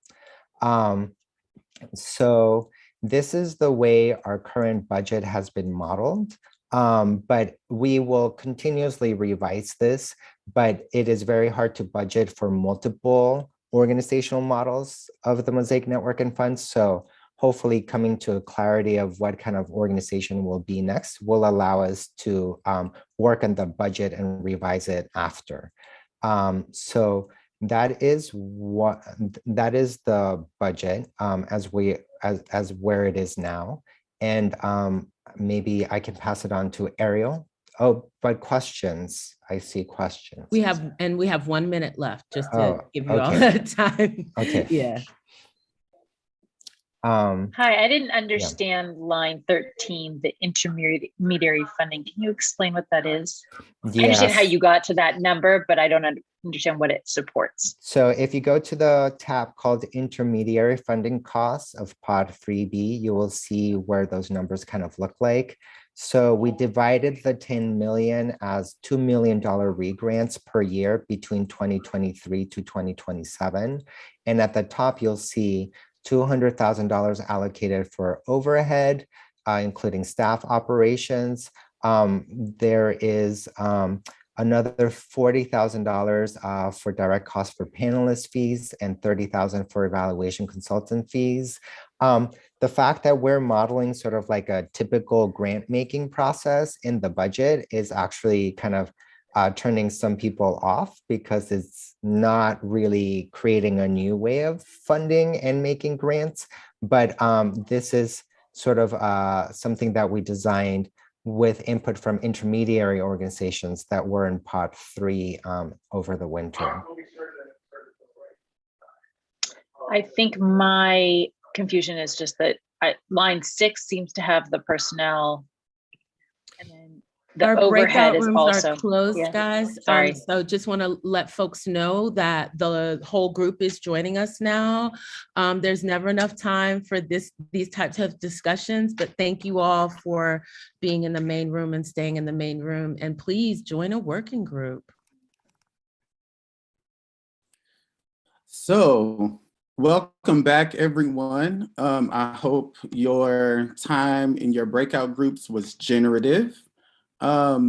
We are now going to go into a time of report backs. And as you may have heard, returning from your breakout groups, there's never enough time. And so we are asking that each person presenting from the groups will be brief. And we are going to begin with group 1. Hello, that is me. And I'm just now pulling back up our slides. So give me 1 second there. But we were talking about deconstructing competition and artificial scarcity. And our group conversation opened with a really wonderful question. And that is that within our first question that we were asking, there was an assumption that there is enough funding to go around and that there is enough. And the question was posed, is there? How do we know that? New York has a rich philanthropic community, but we don't actually know what those assets are and if there's enough to fund everyone. The funders in the room answered that the question is, yes, we do, and no, we don't. And that has a lot to do with policies and priorities within each foundation. We talked a lot about some of the rules that are over foundations, including the 5% rule. And then we got into the desire for foundations to show things like sustainability plans to foundations and what exactly that means. The topic was brought up that it would be really helpful in a peer sharing network to be able to create spaces where folks can talk about those issues of what does sustainability mean, how do we build that and that resiliency within our organizations, but do so in a safe space. And often that doesn't get created due to scarcity and due to challenges in someone named competition that feels like it's forced upon groups by foundation relationships. And I'll stop there. Thank you to our note taker, Chelsea. Thank you, Laura. In group 1, group 2. Wonderful. Thank you so much, Joe. My name is Carla Aguilar, and I help to guide the conversation here on budgets and grant size limits, and began with some of the guiding questions. I think some of the overarching things that we can draw from the conversation, and invite everyone to look into the more in-depth notes that Emily helped us to be able to transcribe is these conversations around understanding the managed growth within an organization as the budgets grow. What are the things that organizations need to have in place, or staffing and understanding of what's possible at their different stages? So some capacity building guidance from philanthropy to be able to understand why a 501c3 may or may not be the best positioning for an arts organization. And also, so the guidance around growth and looking at from the perspective of philanthropy, they are having a lot of the same conversations that arts organizations and grantees are having around diversifying the reach of funding and looking for guidance in those conversations as well. So what we're hearing is that, yes, those conversations are being had. There's mutual frustration that's being felt on both sides, and just continuing to encourage courageous leadership on the side of philanthropy to be able to guide those conversations in a more creative and open manner. Thank you. Thank you, Carla. We're going to now move to group 3.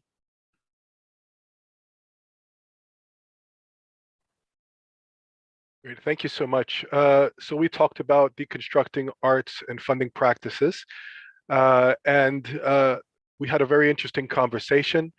And some of the main points are closed and invite-only calls versus open calls. So funders can provide written guidelines and an open process that's more accessible. So this came around this whole idea of really the ones who are evaluating and the practitioners having more access to each other, and learning more, not just receiving these applications and not knowing anything about them. So that idea also expanded into reviewing applications, having webinars, that these are other ways that people can demystify the process, and having meetings before the submissions also are really helpful. And some folks are actually doing this, and so we would like to see this expanded, the persons in the group. For example, another way to demystify is that making the evaluation rubrics public, so that the grantees or the people looking for the grants will actually know how their grants are being evaluated. This discussion here in Mosaic was also seen as a best practice in a way where this kind of open, honest conversations happen, and people could learn a little bit more about processes. So this initiative was really applauded, and we all want to see it continue.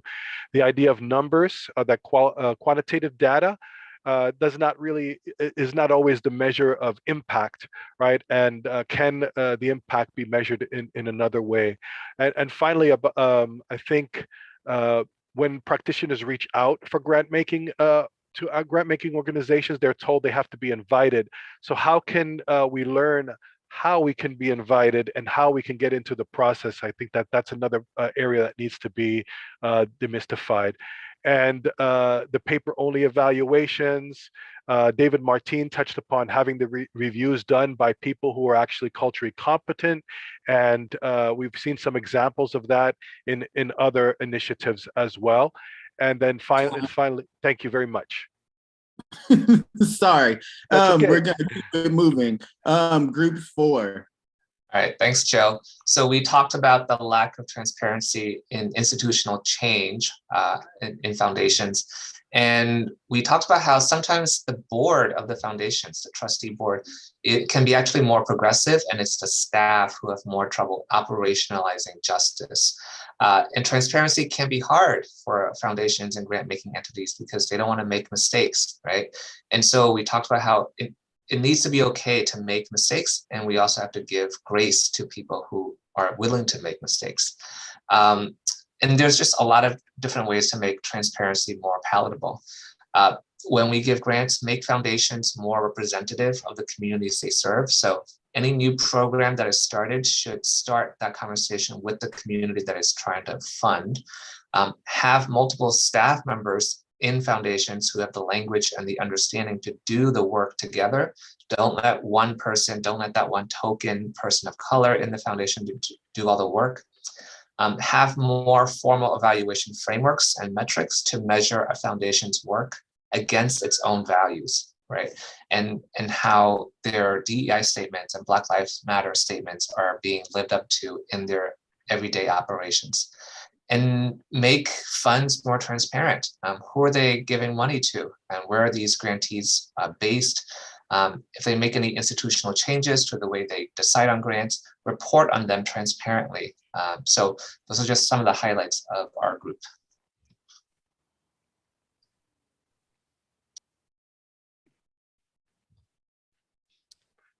All right. Hey, everybody, I had group 5. And so some of the things we talked about were the unpaid, unseen, invisible, and often deeply emotionally taxing work that artists of color do to make sure their organizations exist and keep going. And the emotional toll that can take, on a person's nervous system. We talked about how it takes a long time to finish a project without funding. And when you're seeking funding, that can be a barrier for sure, in terms of the elongation of that timeline. We talked about gatekeeping and how the C3 model does not work for everybody for a multitude of reasons. It is inaccessible to people whose first language is not English. A variety of cultural forms and projects don't necessarily fit into that C3 model. And so the need to keep evaluating that from a funder's perspective. We talked a lot about budget thresholds and how problematic they can be, and how they can keep small organizations from reaching stability at a variety of budget thresholds. So in the 15 to 20,000 range, being too small to be considered for larger funding opportunities. In the $100,000 to $250,000 range, being a little established, but not large enough again to qualify for some of those opportunities.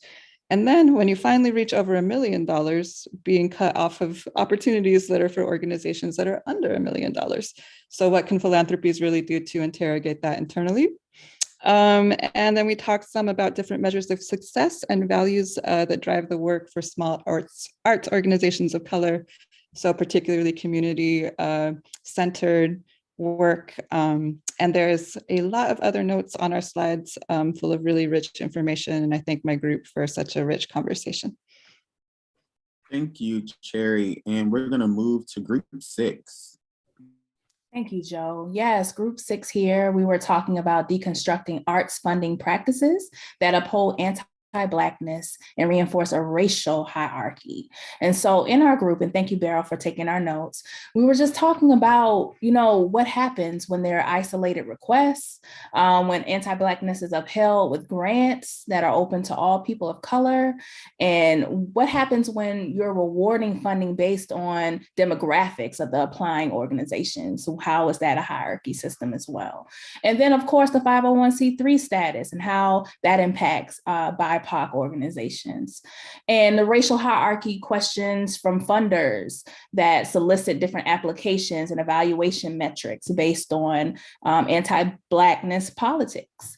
We also talked about hidden barriers when merit and measuring points based off of budget. We talked about budget a lot and how, budget capacity and budget size are all can be indicators of anti-Blackness, and mistrust from funders and how funders is used by organizations. If we go to the next slide, I'll hit on the other ones. Thank you so much. And so there was a question of how do we stop following trends?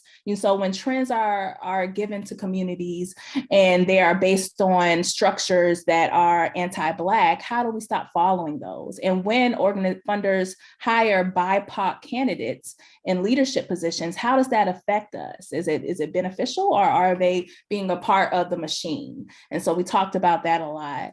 And we talked about examples of funders cultivating different relationships with grantees and how we can break the hierarchical system by using non-traditional methods. And we talked a lot about that.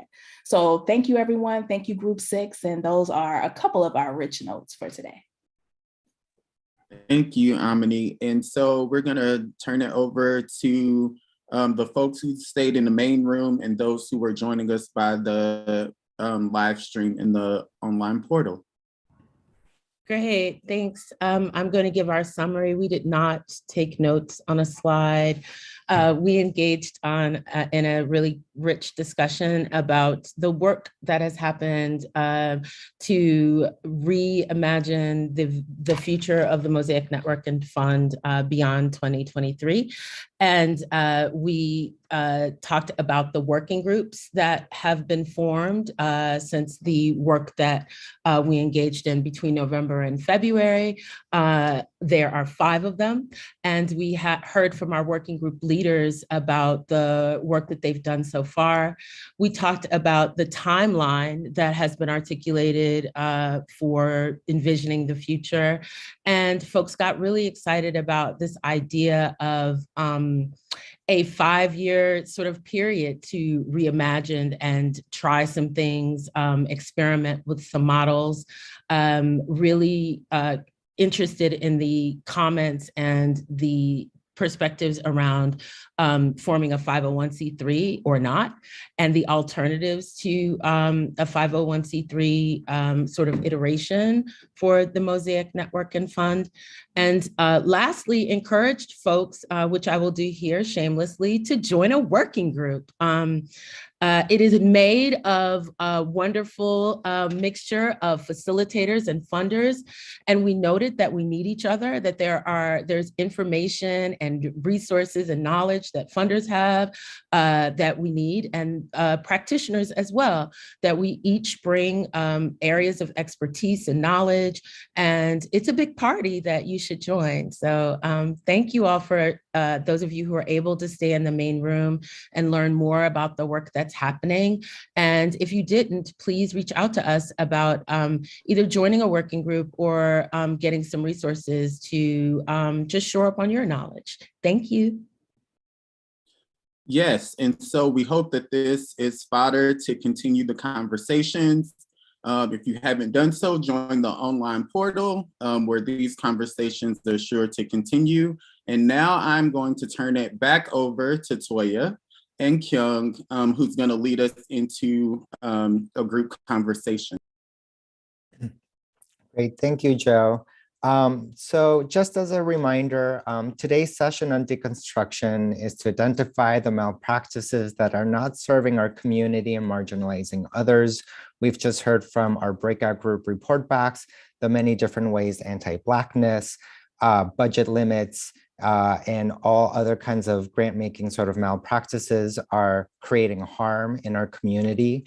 So today is an opportunity to really think about how we want to undo systemic racism, to decolonize our practice with each other and within the Mosaic Network and Fund, and more importantly, how we want to apply the learnings that we have shared for the past 18 months, almost 2 years, in the creation of a new Mosaic Network and Fund that will be of support for each other. So this is when we begin to deconstruct and integrate things before we begin to reimagine, build, and invest in the next learning exchanges. So we'd like to open up this 20 minutes for people's thoughts and reflections on our process and what you've heard today to begin that work in earnest as a network. We also want to acknowledge your own presence and time and labor that we are learning and unlearning at the same time, and also building something new. It's not easy, it's challenging, it takes a lot out of us, and just a reminder that we're doing it together. So yeah.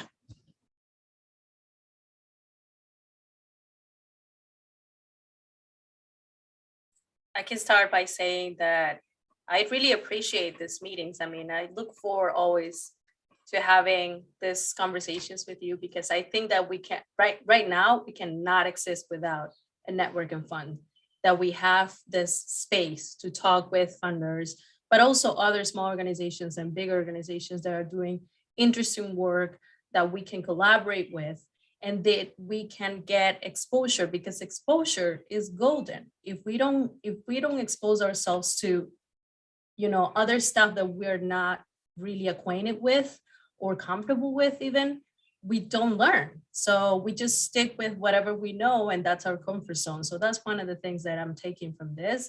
And the second thing is that we really have to be intentional in order for it to happen organically, right? So this is the intention of the Mosaic Network and Fund and other movements that are happening right now. They had happened in the past, but they have like more exposure right now. It's just being intentional. You cannot escape that, because if not, it's never going to happen organically. So that's what I take from this. And thank you so much for this work. Toya and Kyung, you have been like amazing, and the other leaders as well. So yeah, I'm really excited. Thank you for that. Other thoughts about shifts that you plan to take as a result of your learning and unlearning around these topics?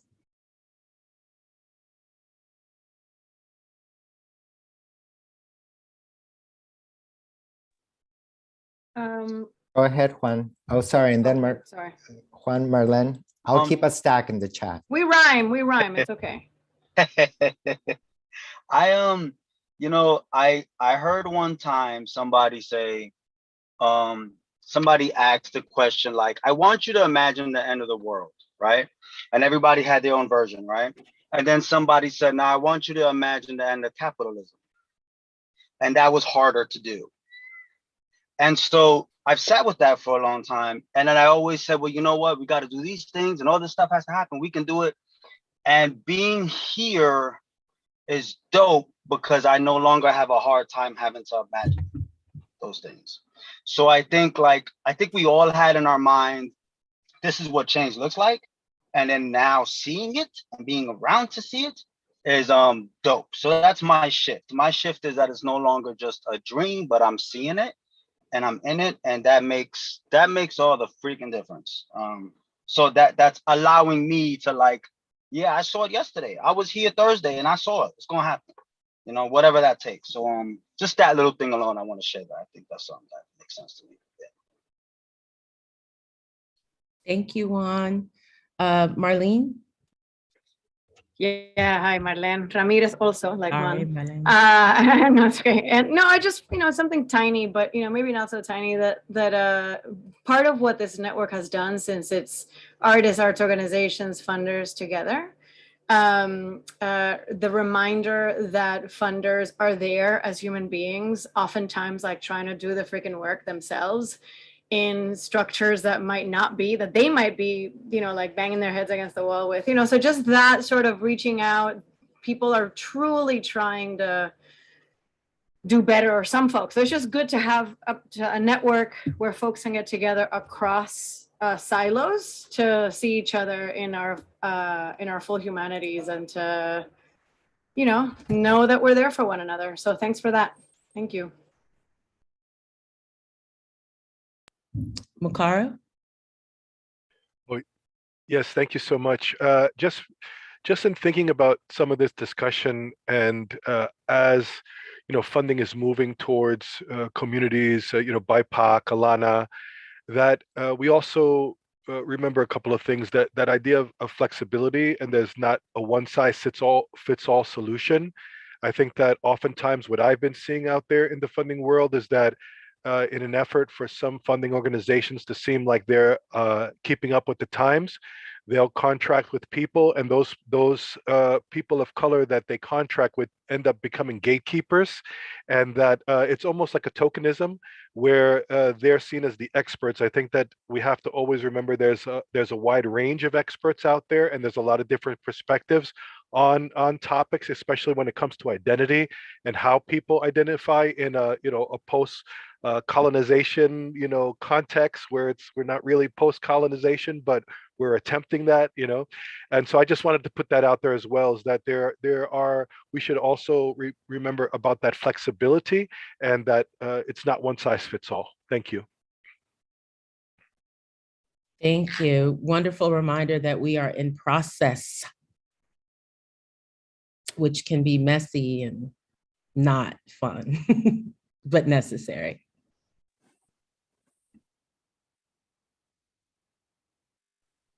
Other thoughts? Yes, Mr. Edwards. Yeah, I just wanted to add, I think it's very enriching and fulfilling to be a member of Mosaic and Elena. And my experience, long as far as being in the cultural community and representing an organization that wanted to give and to enrich people and to inform and to educate and all of those things. And I always felt it was so personal to me, and the struggle, which it truly was a struggle, with me holding the broom against the ocean wave of resistance in the cultural community from institutions that you thought would be supportive, in fact, were just the opposite, and constructively so, to stop your dissemination of art and culture and enrichment to people of your own community in order to uplift them and advance them, and in fact, make them become better people and citizens within the community that they have to live in. And I always sort of felt quite alone and isolated in that struggle, but yet I was always compelled to move on and continue no matter what. So what's most fulfilling about being part of Mosaic and Elena is that we've joined forces with so many others just like us in the same position, where I is sitting in my cubbyhole, dealing with the 24-hour struggle on a daily basis, couldn't see outside of that to really see others that were encountering the same thing at such a high degree. And I think what brings strength to me, and I'm sure to others within this grouping, is everyone realizes they're not in this struggle alone. And going back to the message that the gentleman just said, he can see change coming. It's going to happen in some shape or form. Because why? Because we have this group of incredibly righteous-minded people, in my opinion, that want to see this happen for the better good of all, and I believe it's going to happen too. But that wasn't, to be honest, my mindset prior to joining Mosaic. Thank you so much for that radical honesty and for your words. Naima. Good afternoon. This gathering, this cohort has really been a blessing for me. I come from 20 years in the foundation or funder side, and became the executive director of Ipatayo in February 2020, and went into pandemic in March 2020. And so it's been very much, as the brother before said, isolated, working in isolation, feeling very much alone. And these gatherings have been a bit of a crash course, bringing me fully up to speed of what it means to now be a grantee versus a funder, and understanding, I think, differently some of the hurdles that I have been encountering independently, but not, right? And understanding what everyone is kind of experiencing at the same time in different ways, and sometimes very much the same way. And so it has been a learning and unlearning for me. It has been inspiring. It has been a way for me to rejuvenate, refill my cup, to keep doing the work that needs to be done. And so it has been a blessing, this gathering.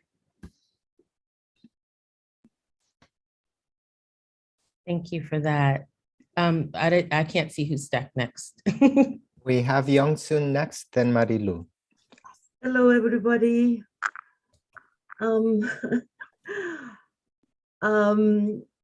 English is my second language, although being in New York for 40 years, I am working really hard to follow, keep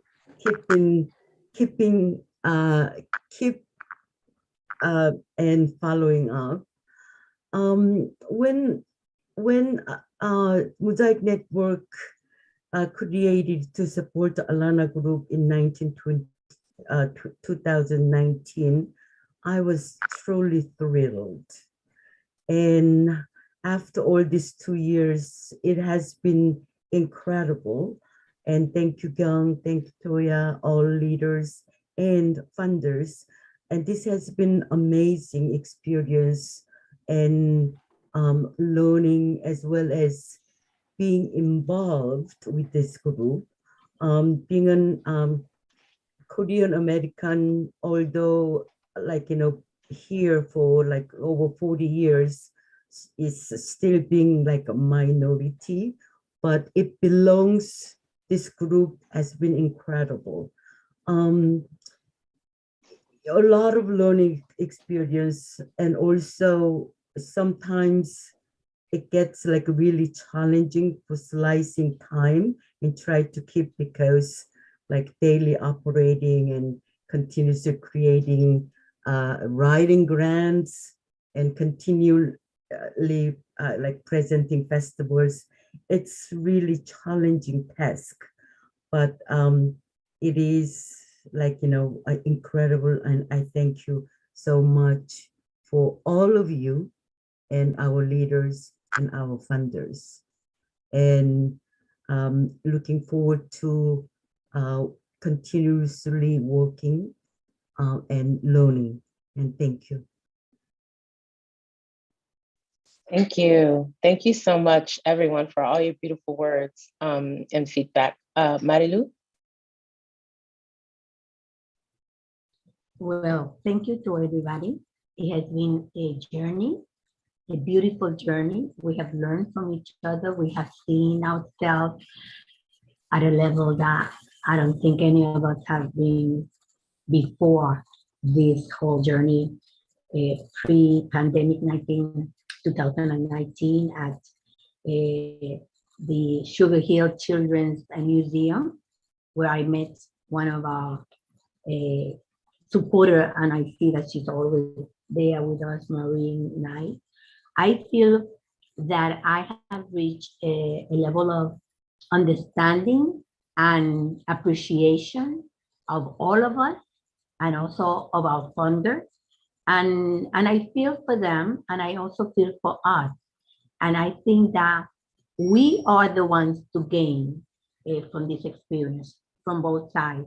And I hope that this learning will carry us forward into a better understanding of our situation, and for them to also understand our situation. So I think that I have to thank the Alana and Mosaic initiative, which has really created such a bonding group. You know, I love to see Kayon, I love to see Toya. I haven't seen Salam, I don't know, because I haven't been able to move the screen around, but it's like family, and we feel for what you're doing, and I'm sure that you feel for us. And I was so touched by some of the funders, especially the young lady that just spoke now, that she was a former Naomi, that she was a funder previously, and now she is one of us. So she's feeling it. Now she feels the whole experience. Thank you for the experience, to the Mosaic and the Alana and the initiative of those funders that really brought this group together, and the experience is there. Thank you, all of you. To all. Thank you, Mary Lou, for bringing us home. Thank you all for your feedback for this discussion. Going to turn it back over to Daniel to close the meeting. Thank you, Toya. I know we're literally at time, but we're going to make this a spacious closing. So we're going to go over time. And if you have the ability to stay, we would love it. If you have to go, we understand, right? So if we can screen share really quickly. So we have come to the end of the phase in the social change model that we call problem analysis. In June, we will enter the creation phase, or creative change making phase, right? And so it is appropriate that we end our problem analysis phase with deconstruction, because we must break down what no longer works in order to make room for the new. So if we can go to the next slide.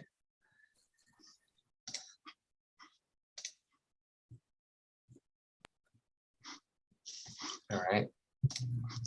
So all renewal is rooted to some degree in deconstruction. If we turn to nature, for example, Maya Angelou reminds us, we delight in the beauty of the butterfly, but rarely admit the changes that it has gone through to achieve that beauty.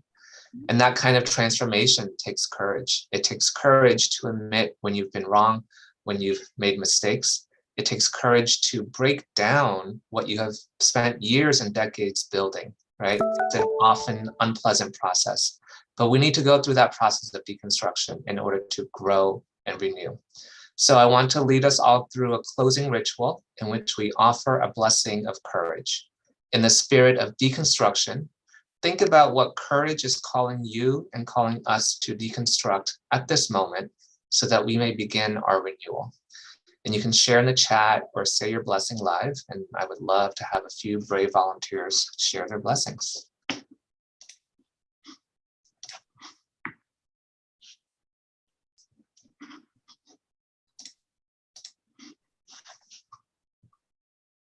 I think.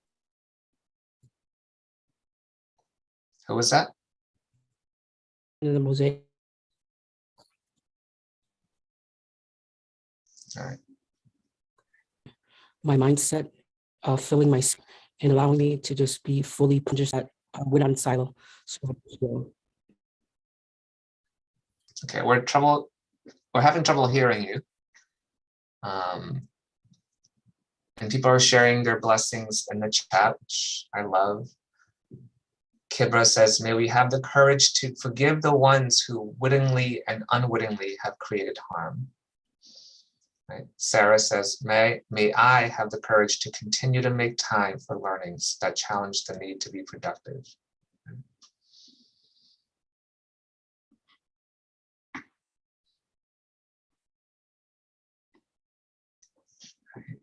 Yanni said, may we have the courage to continue our work, even though it's hard, but it's necessary. May we have the courage to magnify the voice of those who are threatened.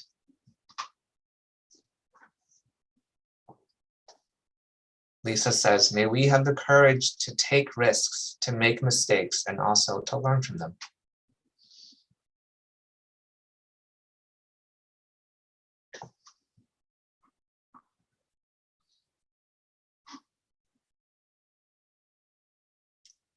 Karanda says, may we have the courage to remain vulnerable and lavish each other with grace. Yes. Let's not be stingy with our grace. Let's be generous with it. Okay. Claudia says, may we have the courage to continue to have hope and belief in the face of inhumanity. All right. So there's a couple more, but thank you so much to those who share their blessings of courage. I hope you take them with you as you continue on your day. I'm going to share 2 links, or I think Jolanda will share. So the first link is to our feedback survey. So if you have time right after this learning exchange or sometime this week, please fill out the survey so that we hear your feedback and we can do better next time. And then the next link is the Zoom link to next Thursday's working group meeting. So if you want to join those meetings, which is open to all network members, you can use this link to join that, right? All right, and with that, we come to our closing, to another great learning exchange. Thank you everyone for participating, for speaking up, for sharing, and we will see you all in the June learning exchange when we begin a whole new phase. Thank you so much. Bye everyone. Thanks, everyone. Stay safe. Thank you. Bye. Bye. Bye. Oh my God, I'm so cute. Amazing. Miranda, I saw you. Let me see who else.